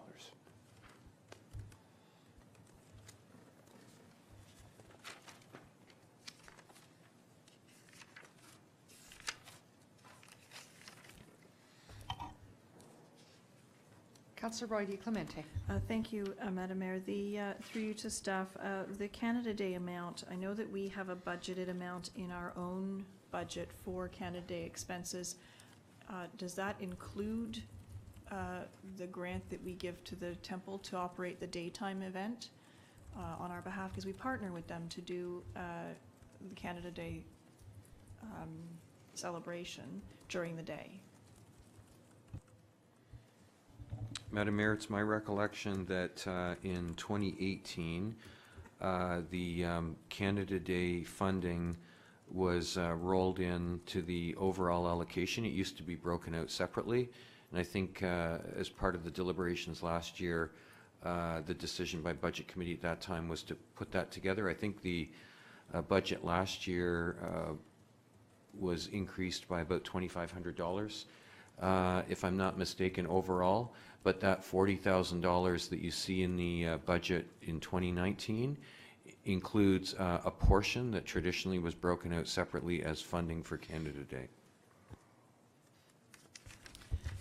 My recollection of how we've worked with granting money to the temple in the past has been that there was an operating grant, I guess, that was provided each year that helped defray their day-to-day operations, and that on a case-by-case or year-by-year, There were special events that they were running that they partnered with us on.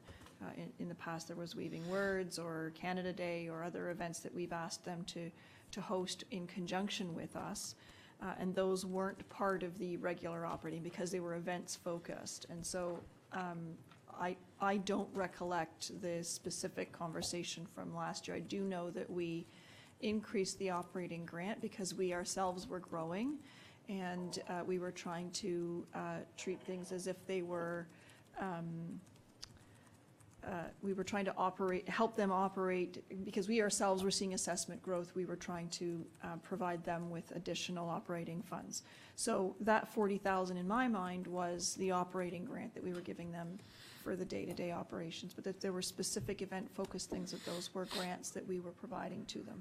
If the Canada Day celebration is a one-time thing, that's one issue. But if we are expecting them on an annual basis to be the location of our daytime celebrations, then we need to make sure that we're building in funding for them on that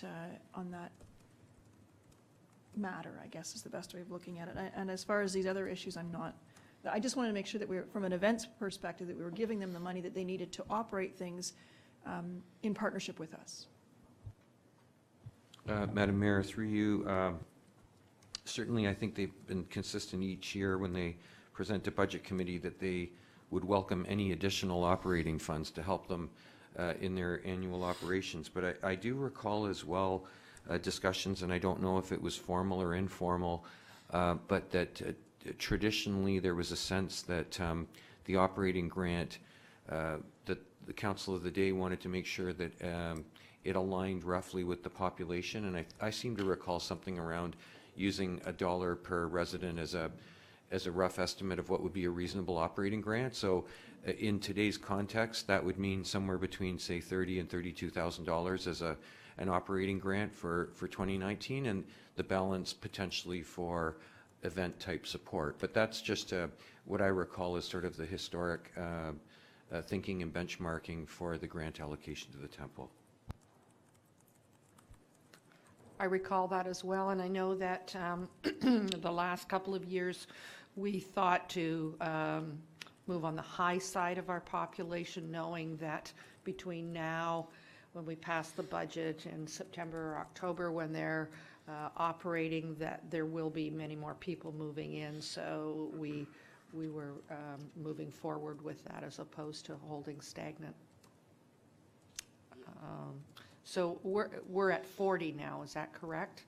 We certainly don't have 40,000 people here, but we may in the next year or more, I would think. I'll let somebody else take it for a moment. There's a couple of issues with this. Councillor Crothers. Thank you. I would like us to take a look at, and maybe not today, but at a future time, the things that we support that generate revenue. So the farmers market was mentioned earlier. This is another one.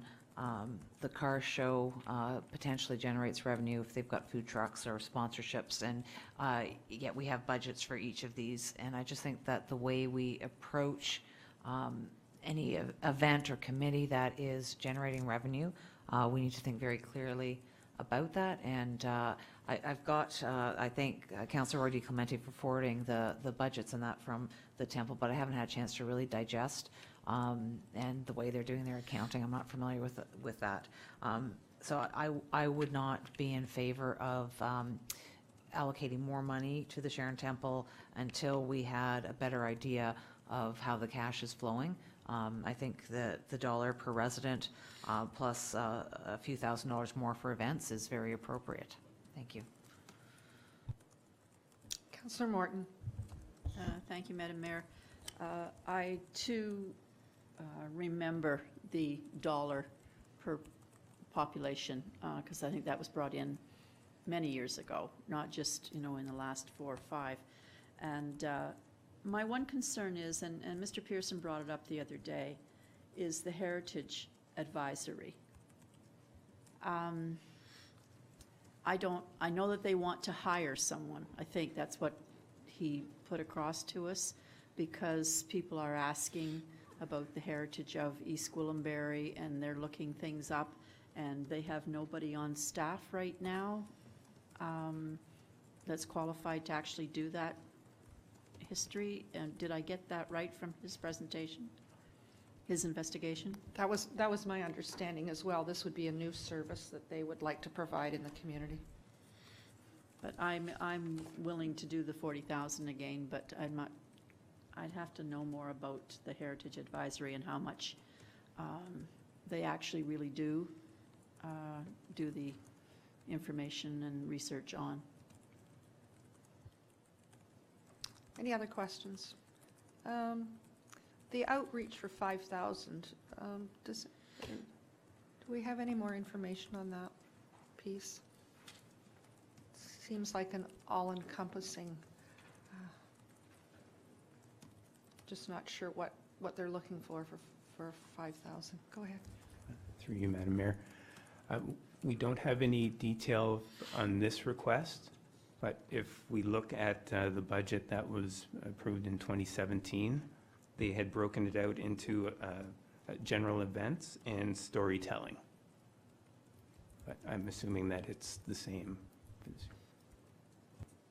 I don't have difficulty giving them grants if they are hosting events that are free to the public, and it's next door to our office, and it complements what we are planning, or it complements our Parks and Recreation events as well. So new people, it's no different than having our music evenings or other events where people come out and it's free and they're meeting other residents, and it's community outreach basically. So if they have a facility that they can do that kind of event, which we know Canada Day is free, outreach I'm assuming is free. If they're hosting other events, we were fortunate that they held a haunted Halloween with our Parks and Recreation Department. It was free. There were several hundred at it the first year, and I think it almost doubled the second year. Something different that we don't have as a Parks and Recreation activity, but they do, and their facility is perfect for it. So I'm wondering if we can have a look at this. I see the need as they move forward with more money. I don't know about a heritage advisor.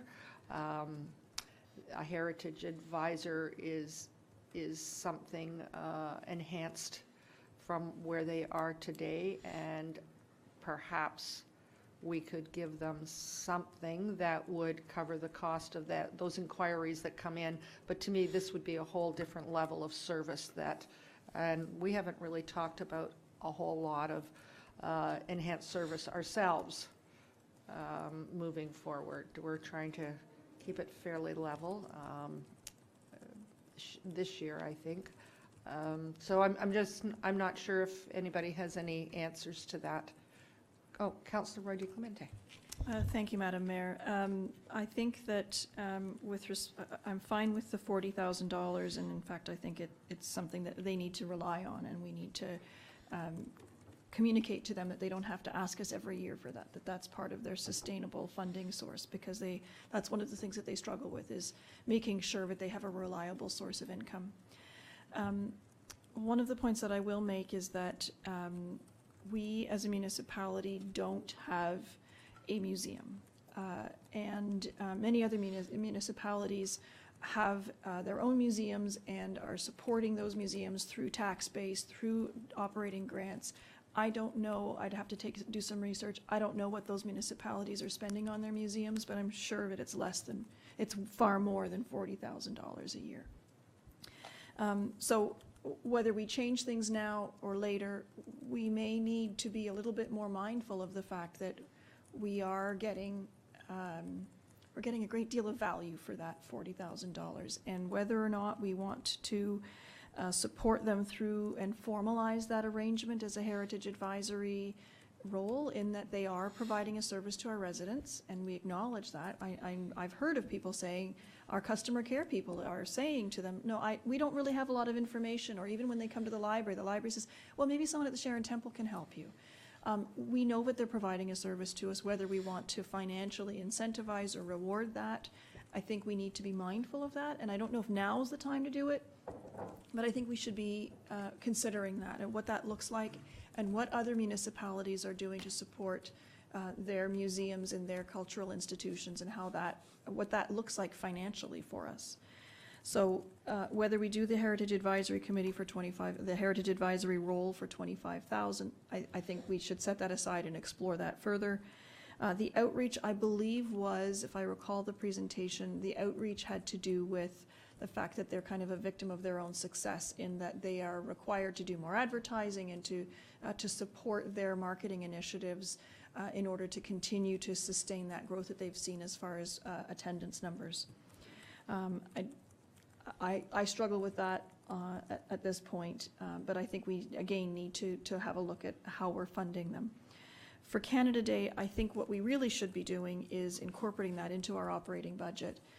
Take that 3,000 and add it to our council budget. Right now, we have a budget that we carry for Canada Day, and it's aligned with actuals.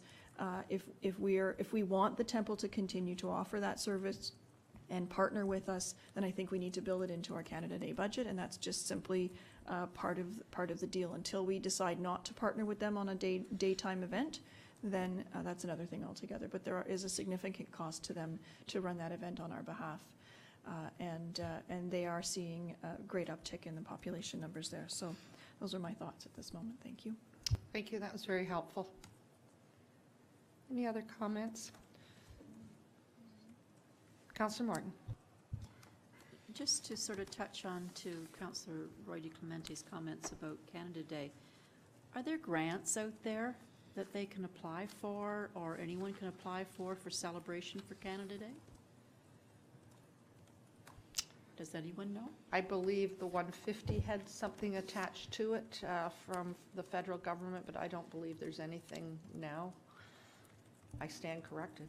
No, certainly, Madam Mayor, through you, there are, for very special occasions like 150, and the odd time, if we become aware of grant opportunities where there's promotional money available for cultural heritage or for other types of public engagement, then we would either apply for those or pass that information along accordingly to our partners, including the Temple.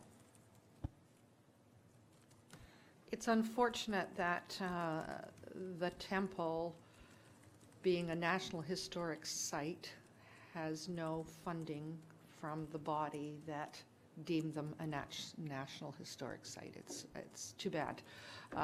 However, that's reality. It certainly, we're all very proud of the Sharon Temple, and we all show where it is and the kinds of things that it does for us in a very different way than as a municipality we can't possibly do.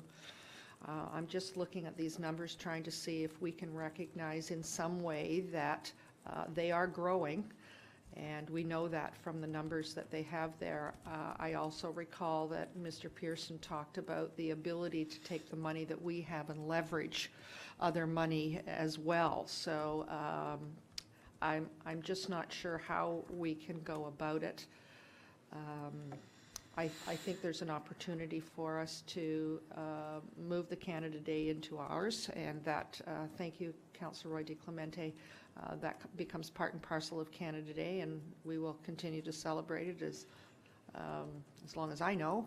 And so that would move into ours, and they would automatically have that. I'm not sure if that should be moved up with inflation. The cost of doing business there and the numbers that they have are much greater than they were 2 or 3 years ago, and I believe that the 3,000 was sitting there then. So we could certainly look at that. The outreach, again, I think that's where they can leverage funds from other organizations for the 5,000. And I'm wondering with the Heritage Advisory if we can park it as requested by Councillor Roy DeClemente, and have a look at that number-wise, and perhaps start very small in giving them some money to recognize the service that they're doing for our community, and perhaps take a look at it again next year for a little more if we got a report on how many actually come to them. It's not advertised, but it seems to be the place to go. That would be my suggestion at this point, to recognize that they have worked very hard, that they do have financial constraints, and we've known that for a long time, and they're quite creative in getting funding, and the service that they're providing in the community is much greater than it ever was before. Councillor Crothers. Thank you. We have an allocation. I agree with everything that the mayor has said on this. I am interested in looking at more funding for the Sharon Temple. I just want to get a better understanding before we almost double their budget. I think that there's a lot to be said. I agree with the Canada Day should be rolled into our budget. As far as the Heritage Advisory, I really appreciate the service that they're providing to us, and I agree that maybe a small token amount to get started, and then have some time to get our heads around their budget and what this would look like. We have a Heritage Committee budget of $2,000 that I see hasn't been spent in the last 3 years. I'm not sure what our plans were. So much information coming at us. What our plans were for that committee, and wondering if some of that money could be reallocated to the temple. Mr. Webster. Madam Mayor, in response to the heritage discussions, and we're not providing an opinion, we're just going to provide some thoughts from the staff perspective. We have a new general manager who's now in his, I guess, 3rd week, and part of our key reasons for retention of General Manager Ramuno was his experience in heritage planning, in particular in his last place of work, Aurora. I think that what we would like to do is develop a work program for heritage. When Mr. Valchich oversaw that area, he met with each and every staff, and it's amazing what you start finding. And we do have a staff member in planning that has a real background in heritage planning, and we think we might be able to utilize that role a little more, working with our committee, and maybe better understanding exactly what the temple is providing as far as a service. And what I would propose is that maybe this item be set aside and allow us to develop a work plan for the Heritage Initiative this year. And that's going to be primarily based on a couple of things. One is the very lengthy list that was put together many years ago with the guys. That was flexible, and I think we really need to roll up our sleeves in this area. And the second is the notion of districts and how that fits into a proper, transparent planning process as well. And so I would ask that maybe this request be set aside for now, and that we reserve the right. Madam Mayor, over the years, we've also reserved the right to add or change the budget as it goes along, and particularly with we do a full report at mid-year.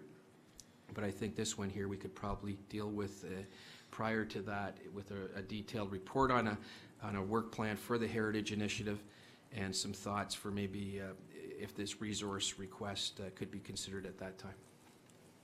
Thank you. Councillor Foster.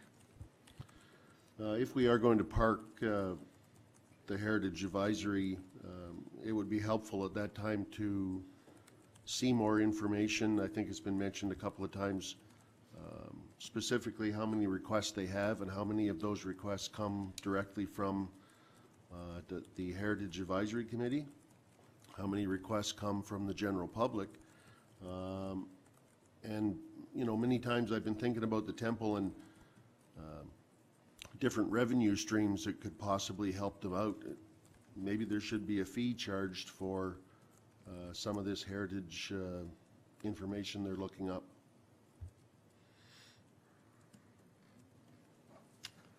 Thank you. Well, unfortunately, or fortunately, we're not on their board of directors, and that decision would be made at their board meeting, so we might be able to suggest it, but it's out of our realm at this time.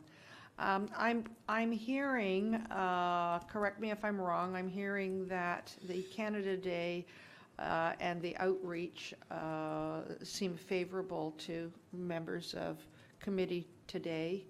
I'm not sure if we want to increase that slightly to cover inflation. I know they're having far more events than they ever had before. And again, I know they can leverage the other funds with that. They're doing very well and getting some sponsors out as well now, local, but perhaps we all can keep our eyes open for that. And I might suggest that the outreach, if that includes advertising, that we offer the opportunity to partner with the town when we are doing advertising for events and opportunities in the community, that they can be a part of it, whether it be our social media or other means of us reaching out to the community, that could be a part of it as well. I know we, in our recreation brochure, we list well in advance a number of events that we have the stage taking place, that perhaps it's all about what's happening in EG, and some of it will be directly our responsibility, and perhaps we can have some of the events that they are having as well, that it's indirect but still supporting in what they're doing. The cost of advertising is high, and if we can assist in that way, maybe that stretches their dollars just a little bit more.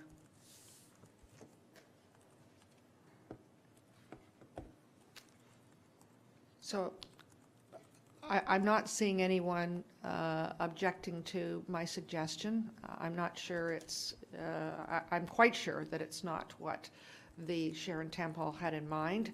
However, I think if we can take a look at the Heritage Advisory, I think there's an interest in that. It's just a matter of getting a plan in place on how we can support that. But my suggestion of the Canada Day and outreach, and I would suggest that we increase the Canada Day to 5,000 and the outreach is at 5 for 10,000 for the temple at this point. And as Councillor Wrigley DeClemente has said, that the museum portion of it, the 40,000 that was to be a per capita, I agree that there's no need for them to continue to ask for it. That's a given. They know that in advance, and I think that'll help them along the way as well. And I think we should be mindful that the next year or two that will be creeping up substantially as our new homes are occupied. Councillor Morton. So, Madam Mayor, what are you suggesting?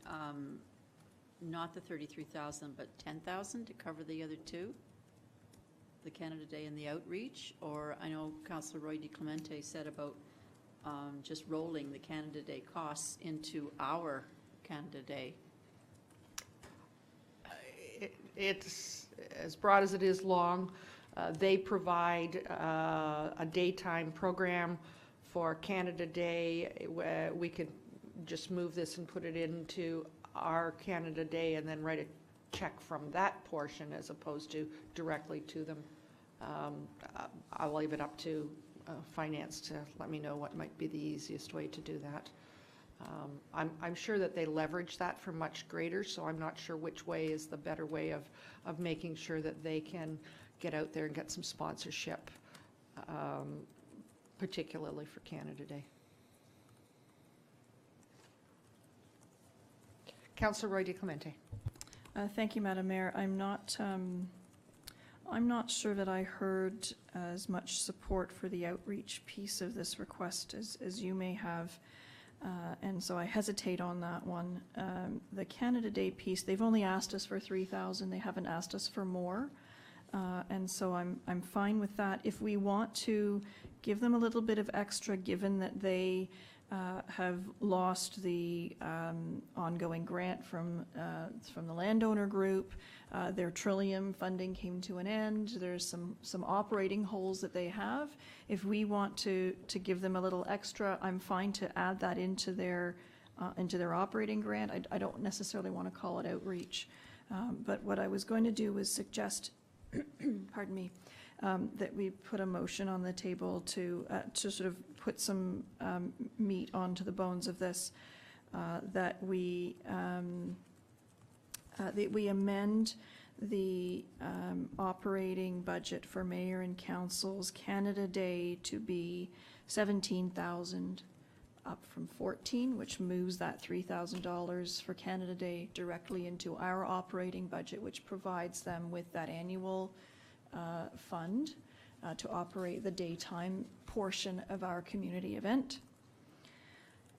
That we grant the museum a $40,000, we reiterate our support for the $40,000 as an operating grant, and that we direct staff to incorporate the Heritage Advisory role into the work plan for the Heritage Initiative during 2019, and report further on that matter to us. So I didn't address the outreach piece, and I'd like to hear from committee members.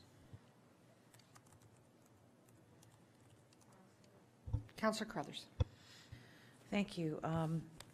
Now, correct me if I heard wrong, but last year we had budgeted $11,000 for Canada Day, and we were significantly over that.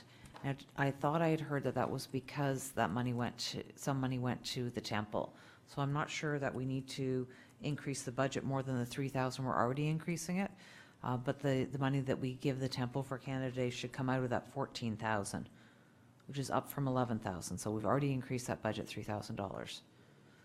So I guess my question to staff is, the 13,000 we spent last year on Canada Day, was that all money that the town spent, or did some of that money already go to the temple? Mr. Marshall? Oh, okay. Mr. Carmison? Who would know? Madam Mayor, perhaps that's a question you can leave with us, and we can just confirm that, and we'll get back to you after our next break. We'll make sure we have that information. Excellent. If we're already increasing it 3,000, because of that, I don't want to increase it yet again. And I agree with the other comments by Councillor Roy DiClemente. Thanks. Any other comments? Councillor Morton. Through you, Madam Mayor, I'd just like to have Councillor Roy DiClemente expand on what she meant with the Heritage Advisory, because I know you have to, in order to go into a lot of information on that, you have to be trained. So it may end up in the long run costing more than the 25,000. And do we want to investigate it even more? I mean, there's a lot of people that have tried to find the information over the years, and if we're going to do this, then we need to do it right. Go ahead, please. My intent with making that motion was to simply to not fund the $25,000 that the temple is asking for us this year. We've talked, staff have made comments that there's a heritage list that needs to be addressed. There are heritage matters that we need to work through in 2019. And so what my intent was to ask staff, as part of that heritage work, that they're doing a detailed work plan on heritage matters, to incorporate that role of Heritage Advisory, the tasks that they are doing on behalf of our residents, into that work plan. I commented that we don't have a museum, and that other municipalities fund and support municipal museums to the tune of, I don't know how much, but staff can tell us. And we ourselves can do our own little research to find out how much the Elman Campbell costs Newmarket, how much the museum in Whitchurch Stouffville costs them.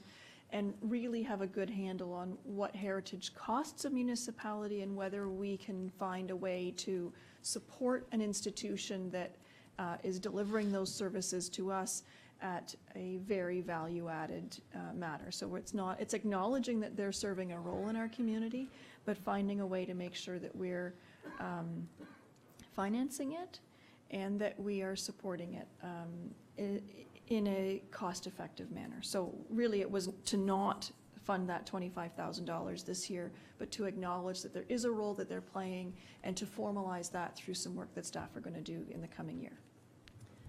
I'd like to know what Mr. Romano thinks of that. Any comments from him?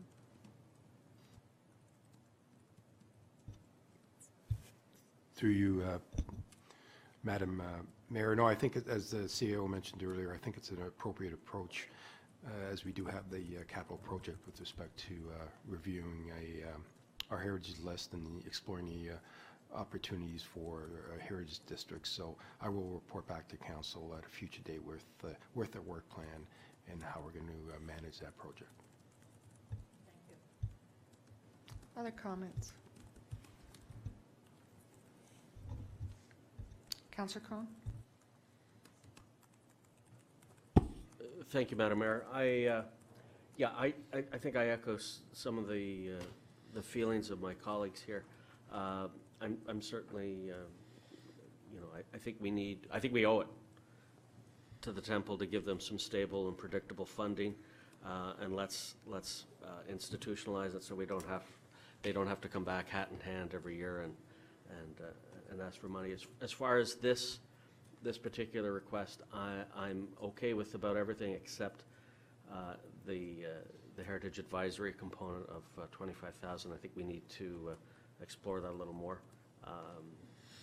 So I would agree with my colleagues on that point.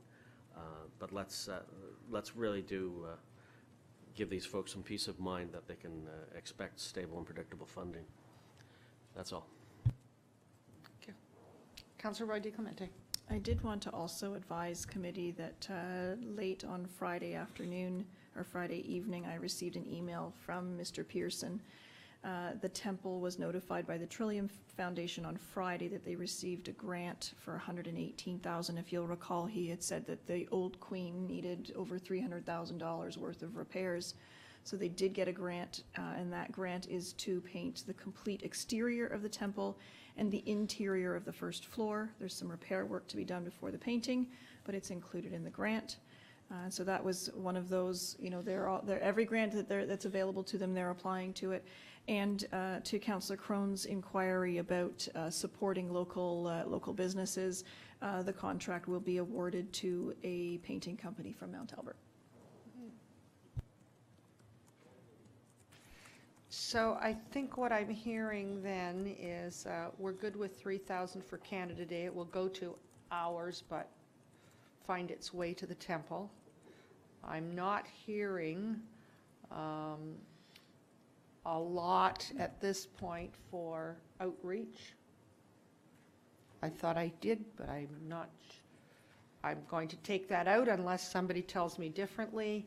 And the Heritage Advisory, $25,000 will be parked until such time as we have a report back from staff, and perhaps it will expand for us and for the temple something very different. Is that what I'm hearing? No. Okay, so that's what we have. Go ahead. For the purposes of clarity, I had put a motion on the floor. We haven't heard from staff as far as the Canada Day piece of it, so I'm happy to set that motion aside, but I think it would be helpful for the temple to have a resolution that we could point to that would help me as liaison say, this is what council has done with your request and how it's been profiled. So I'm happy to set it aside until we hear from staff on Canada Day and what's happening with that operating piece of our budget, but I do want to make sure we don't lose sight of it. Thank you.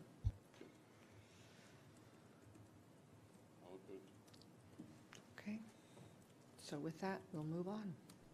Thank you. Good discussion. Go ahead, please. Thank you, Madam Mayor. If we can go to page 194, the next request is from the East Gwillimbury Chamber of Commerce Tourism Committee, and they have requested $15,000.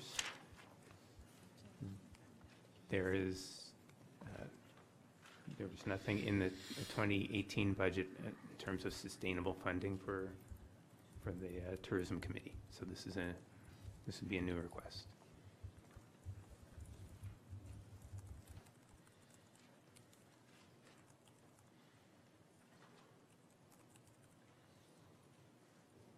Any comments?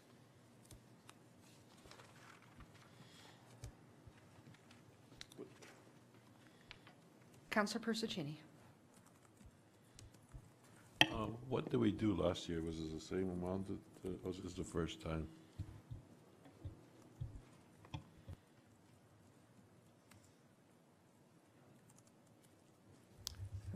Through you, Madam Mayor, we'll have to get back to you on that and just to check.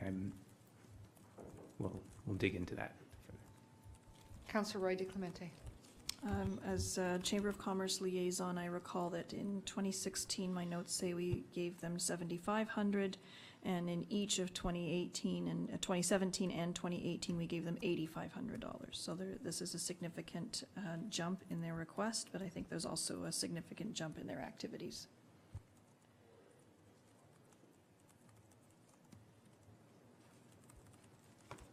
Any other comments? Councillor Crothers. Well, I have some support for this type of initiative. I do worry a little bit that these are profit-making businesses that are benefiting from this money. We have an economic development committee, and I would love to get their opinion on this. But now hearing from Councillor Roy T. Clemente that we've given the money in the past, I'm fine to continue that, but I would like to, economic development, to take a look at what they're doing, and if it is appropriate for us to be giving a larger sum. But I think that's a really good use for an advisory committee. Thanks. Councillor Morton. Through you, Madam Mayor, I also heard comments referencing Central County and a partnership with them in certain areas. And I'd like to know a little bit more about that, because I do know that the York Region Arts Council also is involved not only with Central County, but with the tourism through York Region as well. And I'm just wondering if the two of them have connected at all.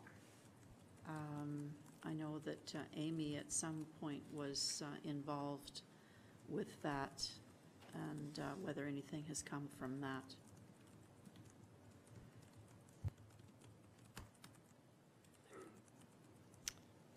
I'm not seeing anyone raise their hand with knowledge, so perhaps it's something we should be following up on.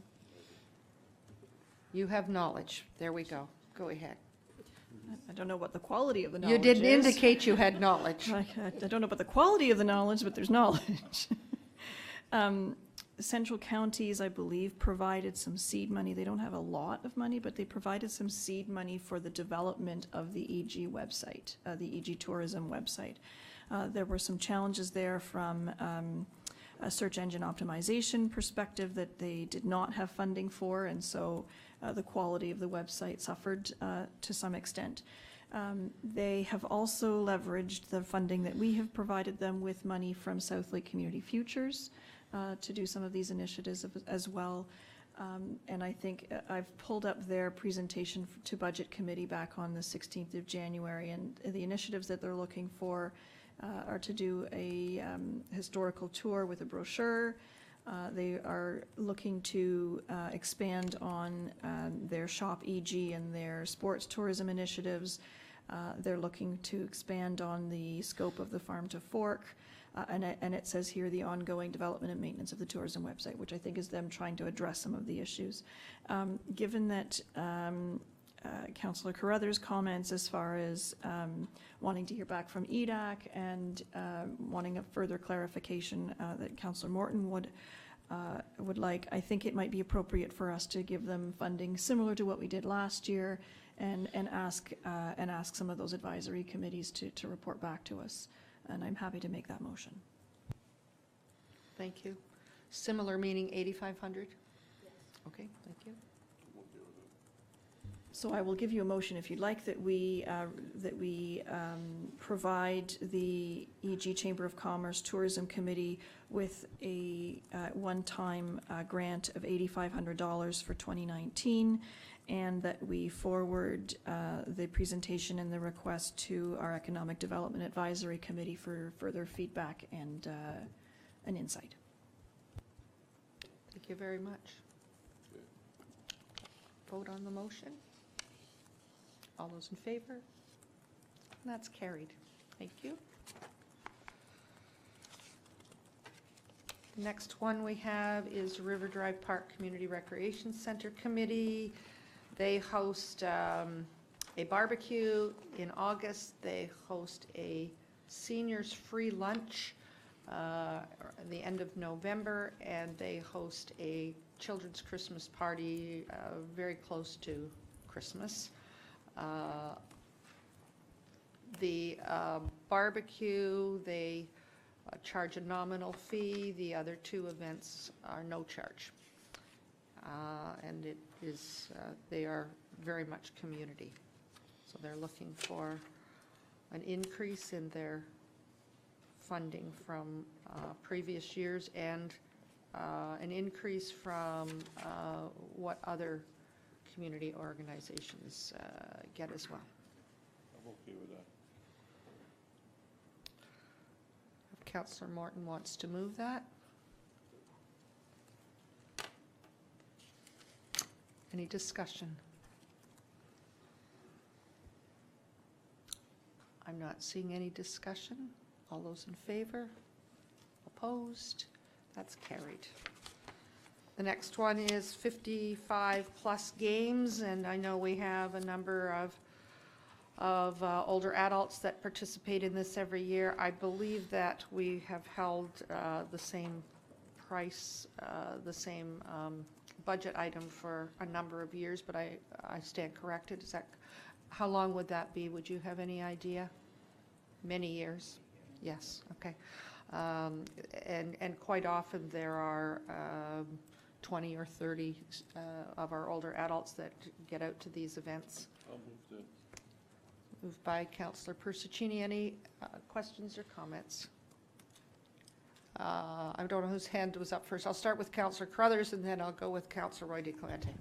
Thank you. I have absolutely no objection to the increase of $100, but I do have concern over the amount of staff time and paper and our time and that over $100. So I think we need to find a better way of doing this. The seniors games are the smallest item on our council and mayor budget, and we need to find a way to wrap that in and not have multiple pieces of paper coming towards us for $100.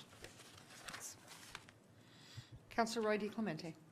Thank you, Madam Mayor. I agree with Councillor Crothers. My comment was more along the lines of making sure that we were supporting the activities of our seniors in a mindful fashion. I know that we have our task force that's operating. I think they're operating sort of by the skin of their teeth, and it's only a matter of time before they come to us and ask for some sustainable funding for their activities as well. And so it was really just a question of making sure that we were being mindful of the fact that we have seniors who are active and we want to encourage them to stay active. This is one way that we do so, but there will be other requests coming at us, and I just wanted to be mindful of that. Thank you.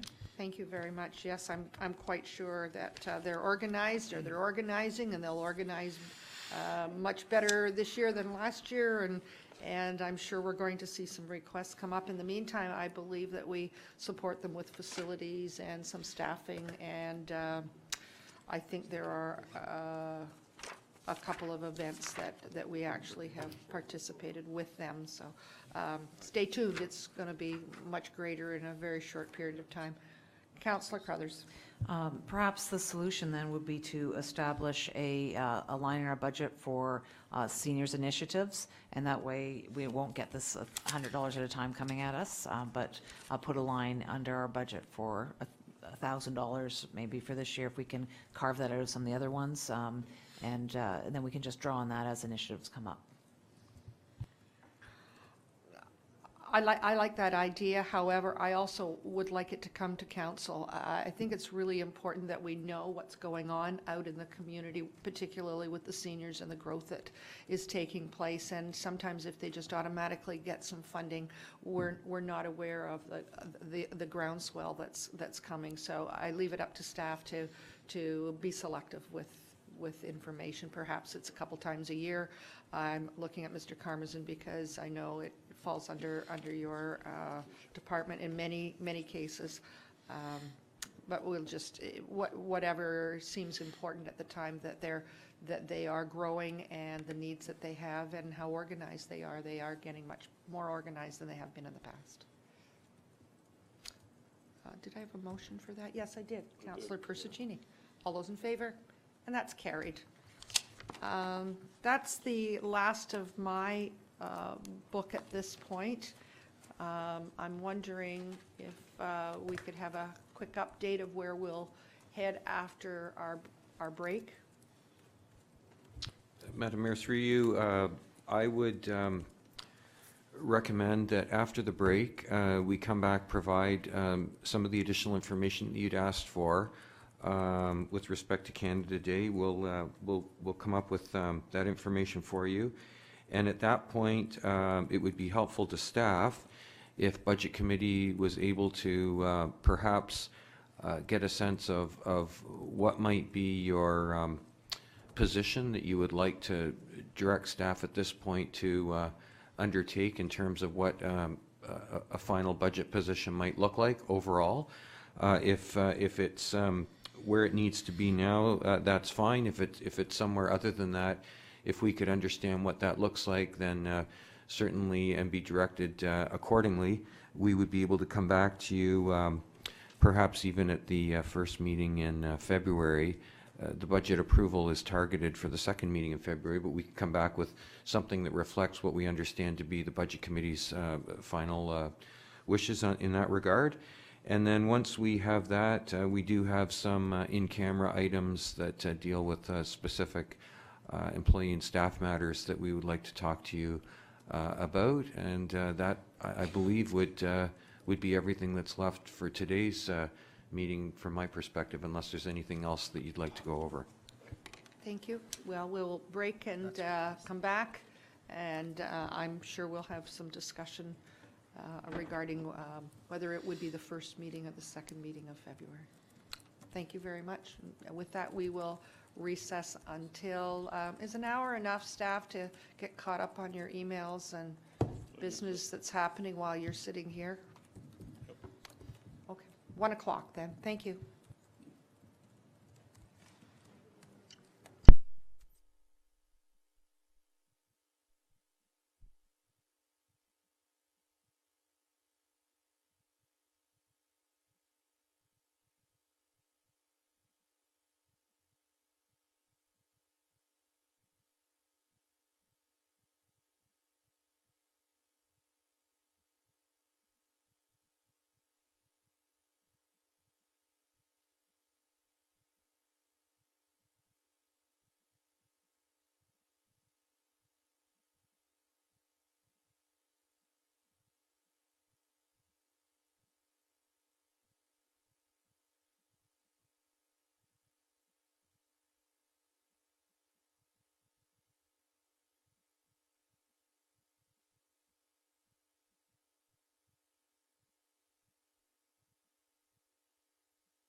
Okay, welcome back. We're partway through our budget deliberations, and we're now going to do some concluding, I believe. So I will turn it over to staff, and we'll move it along. Thank you. Madam Mayor, thank you. I'll just start off, and then I'll turn it over to the director and our general manager of Parks to talk to you a little bit about the Canada Day issue. But just by way of first, a little bit of a recap with the additional new initiative discussions that happened just before the lunch break. I can update you that right now, with those included in the budget, we would be sitting at a tax levy pressure of 3.03%. That's where we're sitting at this point in time. And with that, perhaps over to Mr. Karmazin, just to give you a little bit of some additional comments in respect to the Canada Day program specifically, because that was asked for as well just before the break. Okay. So we're seeing 2.97, and you said 3? 3.03 would be the updated number. Okay, thank you very much.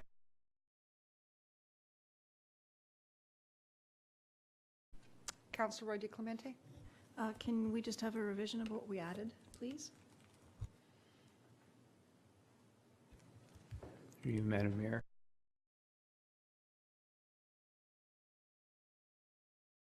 Canada Day, we've added $100 for the seniors. We added $500 for the annual beef roast, and we've added $8,500 to the Chamber of Commerce. Thank you. Okay. And now we were going to, okay, go ahead. Thank you. Through you, Madam Mayor. We have pulled a detailed breakdown of Canada Day, and I can confirm that the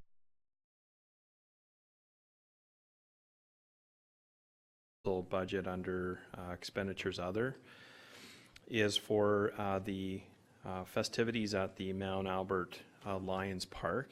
So we do not make any contribution through to the Sharon Temple for the daytime activities that are conducted at the Sharon Temple.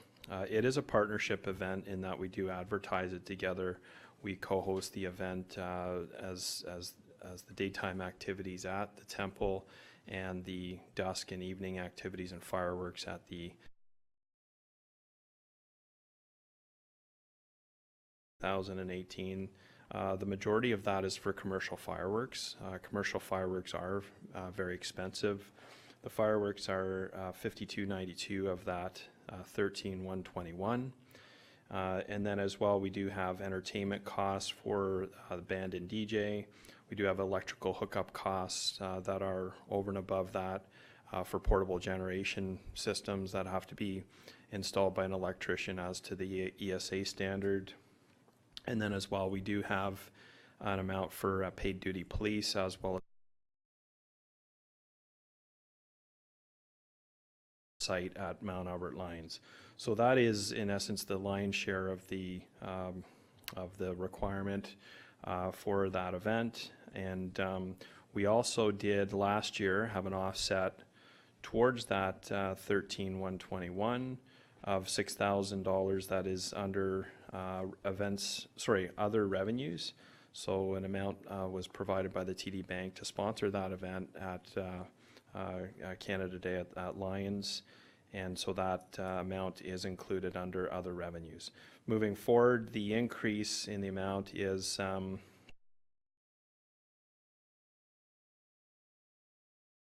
instant qualified to assist with the commercial fireworks. That employee has since retired, and unfortunately, with that, that skill set has moved on, and we reap the benefit of having that skill set for quite a number of years, and now we do have to replace that with additional commercial fireworks providers.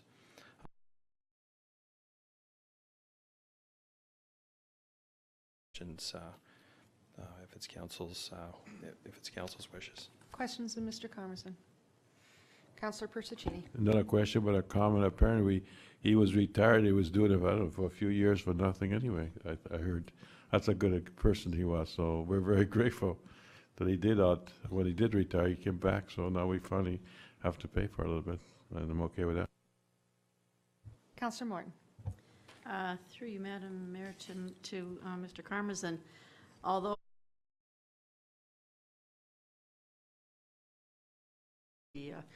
of the East Gwillimbury now, it still is, as well as two other banks that are at Green Lane and Young. So could we not see if they would continue sponsoring it? Because I haven't heard of them sponsoring any other places, and they're the only ones that are in EG rate at the moment.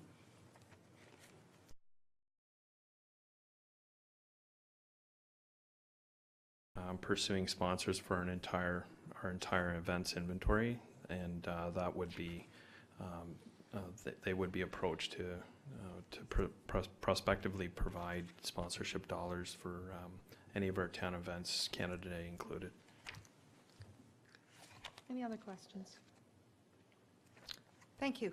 That helps. That helps a lot. Thank you.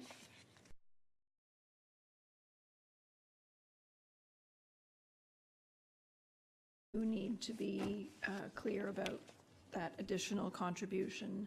So the motion I made earlier today, I'd like to bring it forward again, and that would be that we amend the Canada Day expenditure line in our budget to $17,000, in line with the request from the Sharon Temple, as well as the other items that I had brought forward with respect to the grants to the temple. Any questions on that motion? All those in favor? That's carried. Thank you. Okay, and now where will we go?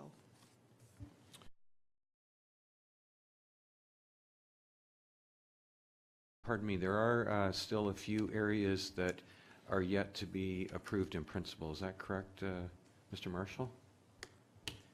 Yes, that is correct. There's 3 areas that haven't been approved in principle right now. Then we should go back there and deal with that first, and then start talking about moving forward. Okay?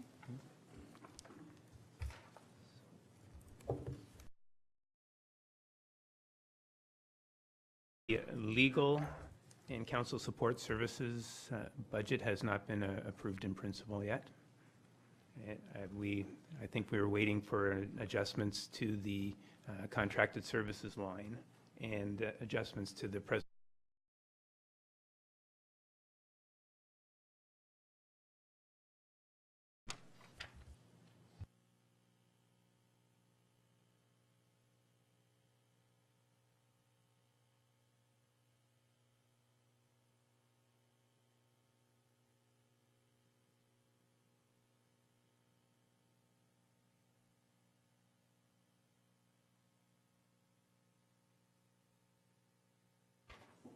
So legal would be the first one?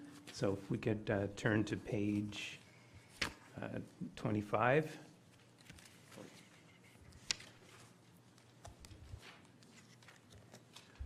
Oh, yeah, there. Benefits have been adjusted with respect to the staff reclassifications. Okay. Councillor Roy DiClemente? Thank you. The staff reclassifications due to expanded scope of duties were one of the items that I had requested for an update in the in-camera session. So for me, there's a couple of things here that, and I think it may apply to the other.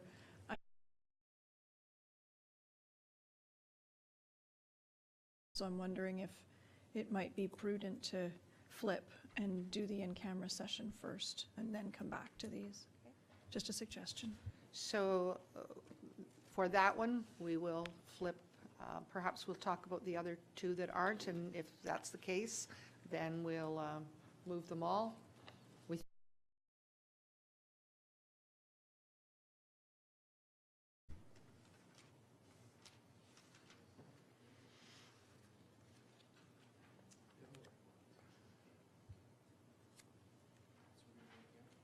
No, I just said we would just have a quick look at the others, and if we could, then we would cover them, but if not, we'll move them all.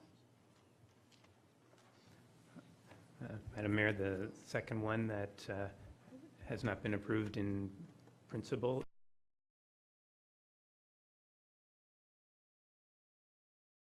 Page 15, there's an addendum in the package. It's about a quarter of the way through the package. It's noted page 15 to page 19. Is that also the case for members of committee?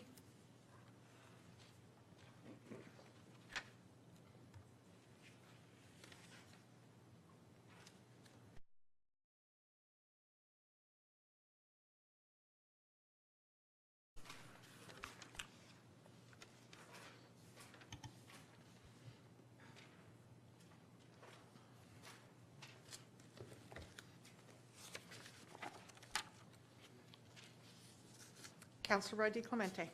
I'm just looking at the revised operating budget. So the prior iteration had a draw from reserve of 92,000, and I'm not seeing that here in the new one. So I'm just trying to understand what's happened.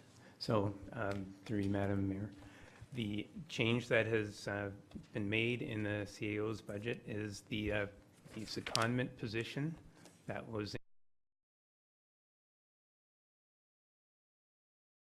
associated with that position has been removed as well.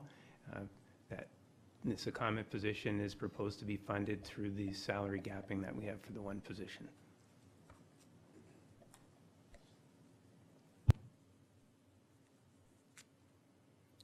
I think this was one that was,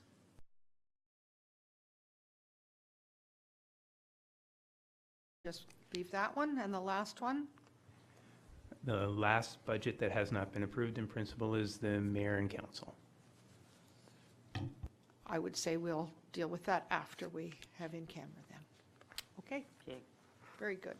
So with that then, we will go into a closed meeting at this time to deal with personal matters about identifiable or identifiable individuals under the Municipal Act, Section 2392B, Labor Relations or Employee Negotiations, Municipal Act, Section 2392D. Could I have a mover, please? Councillor Crothers. All those in favor? Be it resolved that committee rise and report from closed meeting at 2 p.m. and that committee endorse all directions provided to staff at the closed meeting held on January 21st, 2019. Could I have a mover, please? Councillor Roy DiClemente. All those in favor? And that's carried. Thank you. And this private meeting will be closed. We are now in public session. And we have some items to report out at this time. Mr. Webster?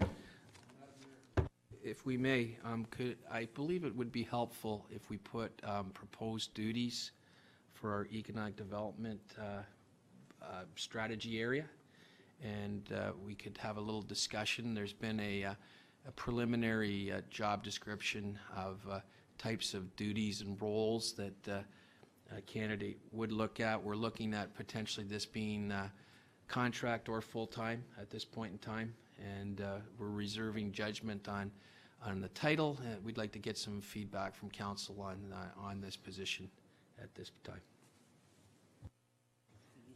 Members of committee? Could someone read it to us? We can't see. We can't see it. I think we can make it a little larger. Oh, not that large. Somewhere in between. Maybe. Okay.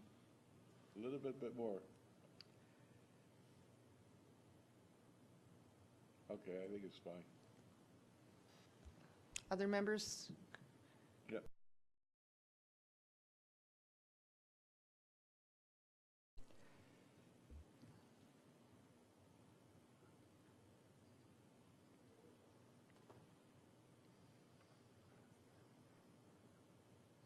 Councillor Roy DeClemente.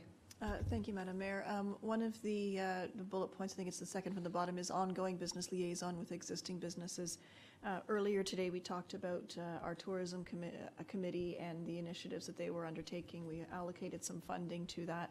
I think I might flesh that out a little bit and reference the tourism committee and its activities. Mr. Velchuk. Madam Mayor, our new GM in Development Services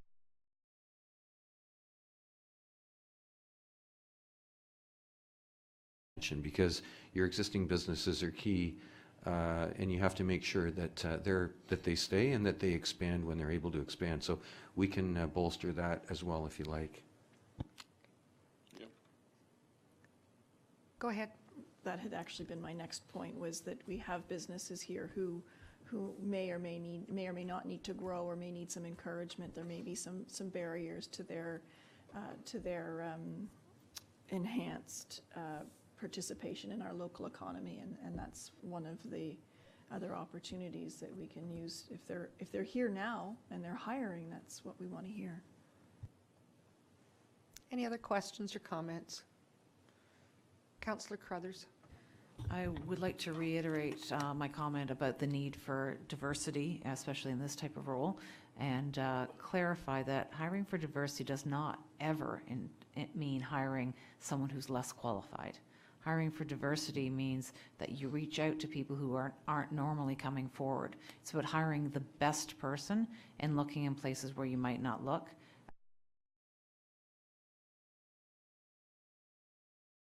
Wants to apply. It means putting your own sense of what other is aside when you're looking at candidates.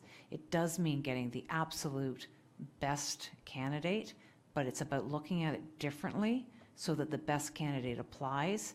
And so when that best candidate is in front of you, you see past their diversity and you see what they're about. So I never want anyone to imply that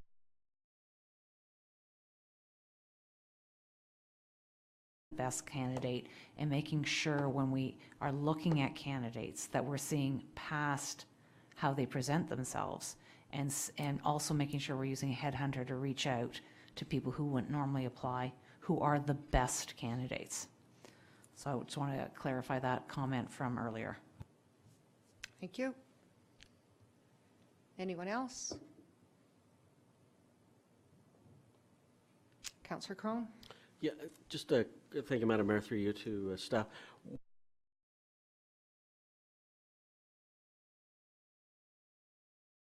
Madam Mayor, we're hoping to move on this very quickly, probably within the next week or two at the latest, so that we can get someone in place, hopefully in the first quarter of 2019 would be my hope. If I may, there might be some, and I think this is a great job description. It might be of some value. I leave it up to you to have someone from the Chamber of Commerce or EDAC maybe give it a review and see if there's anything to add.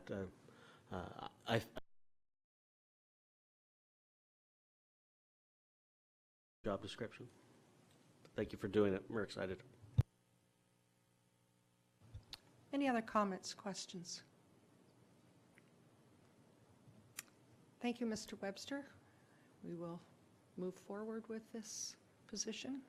We will as a priority, and I will now maybe pass it back to General Manager Valchich for, I think we have a couple other areas of this budget and business plan that require council adoption, and then at least adoption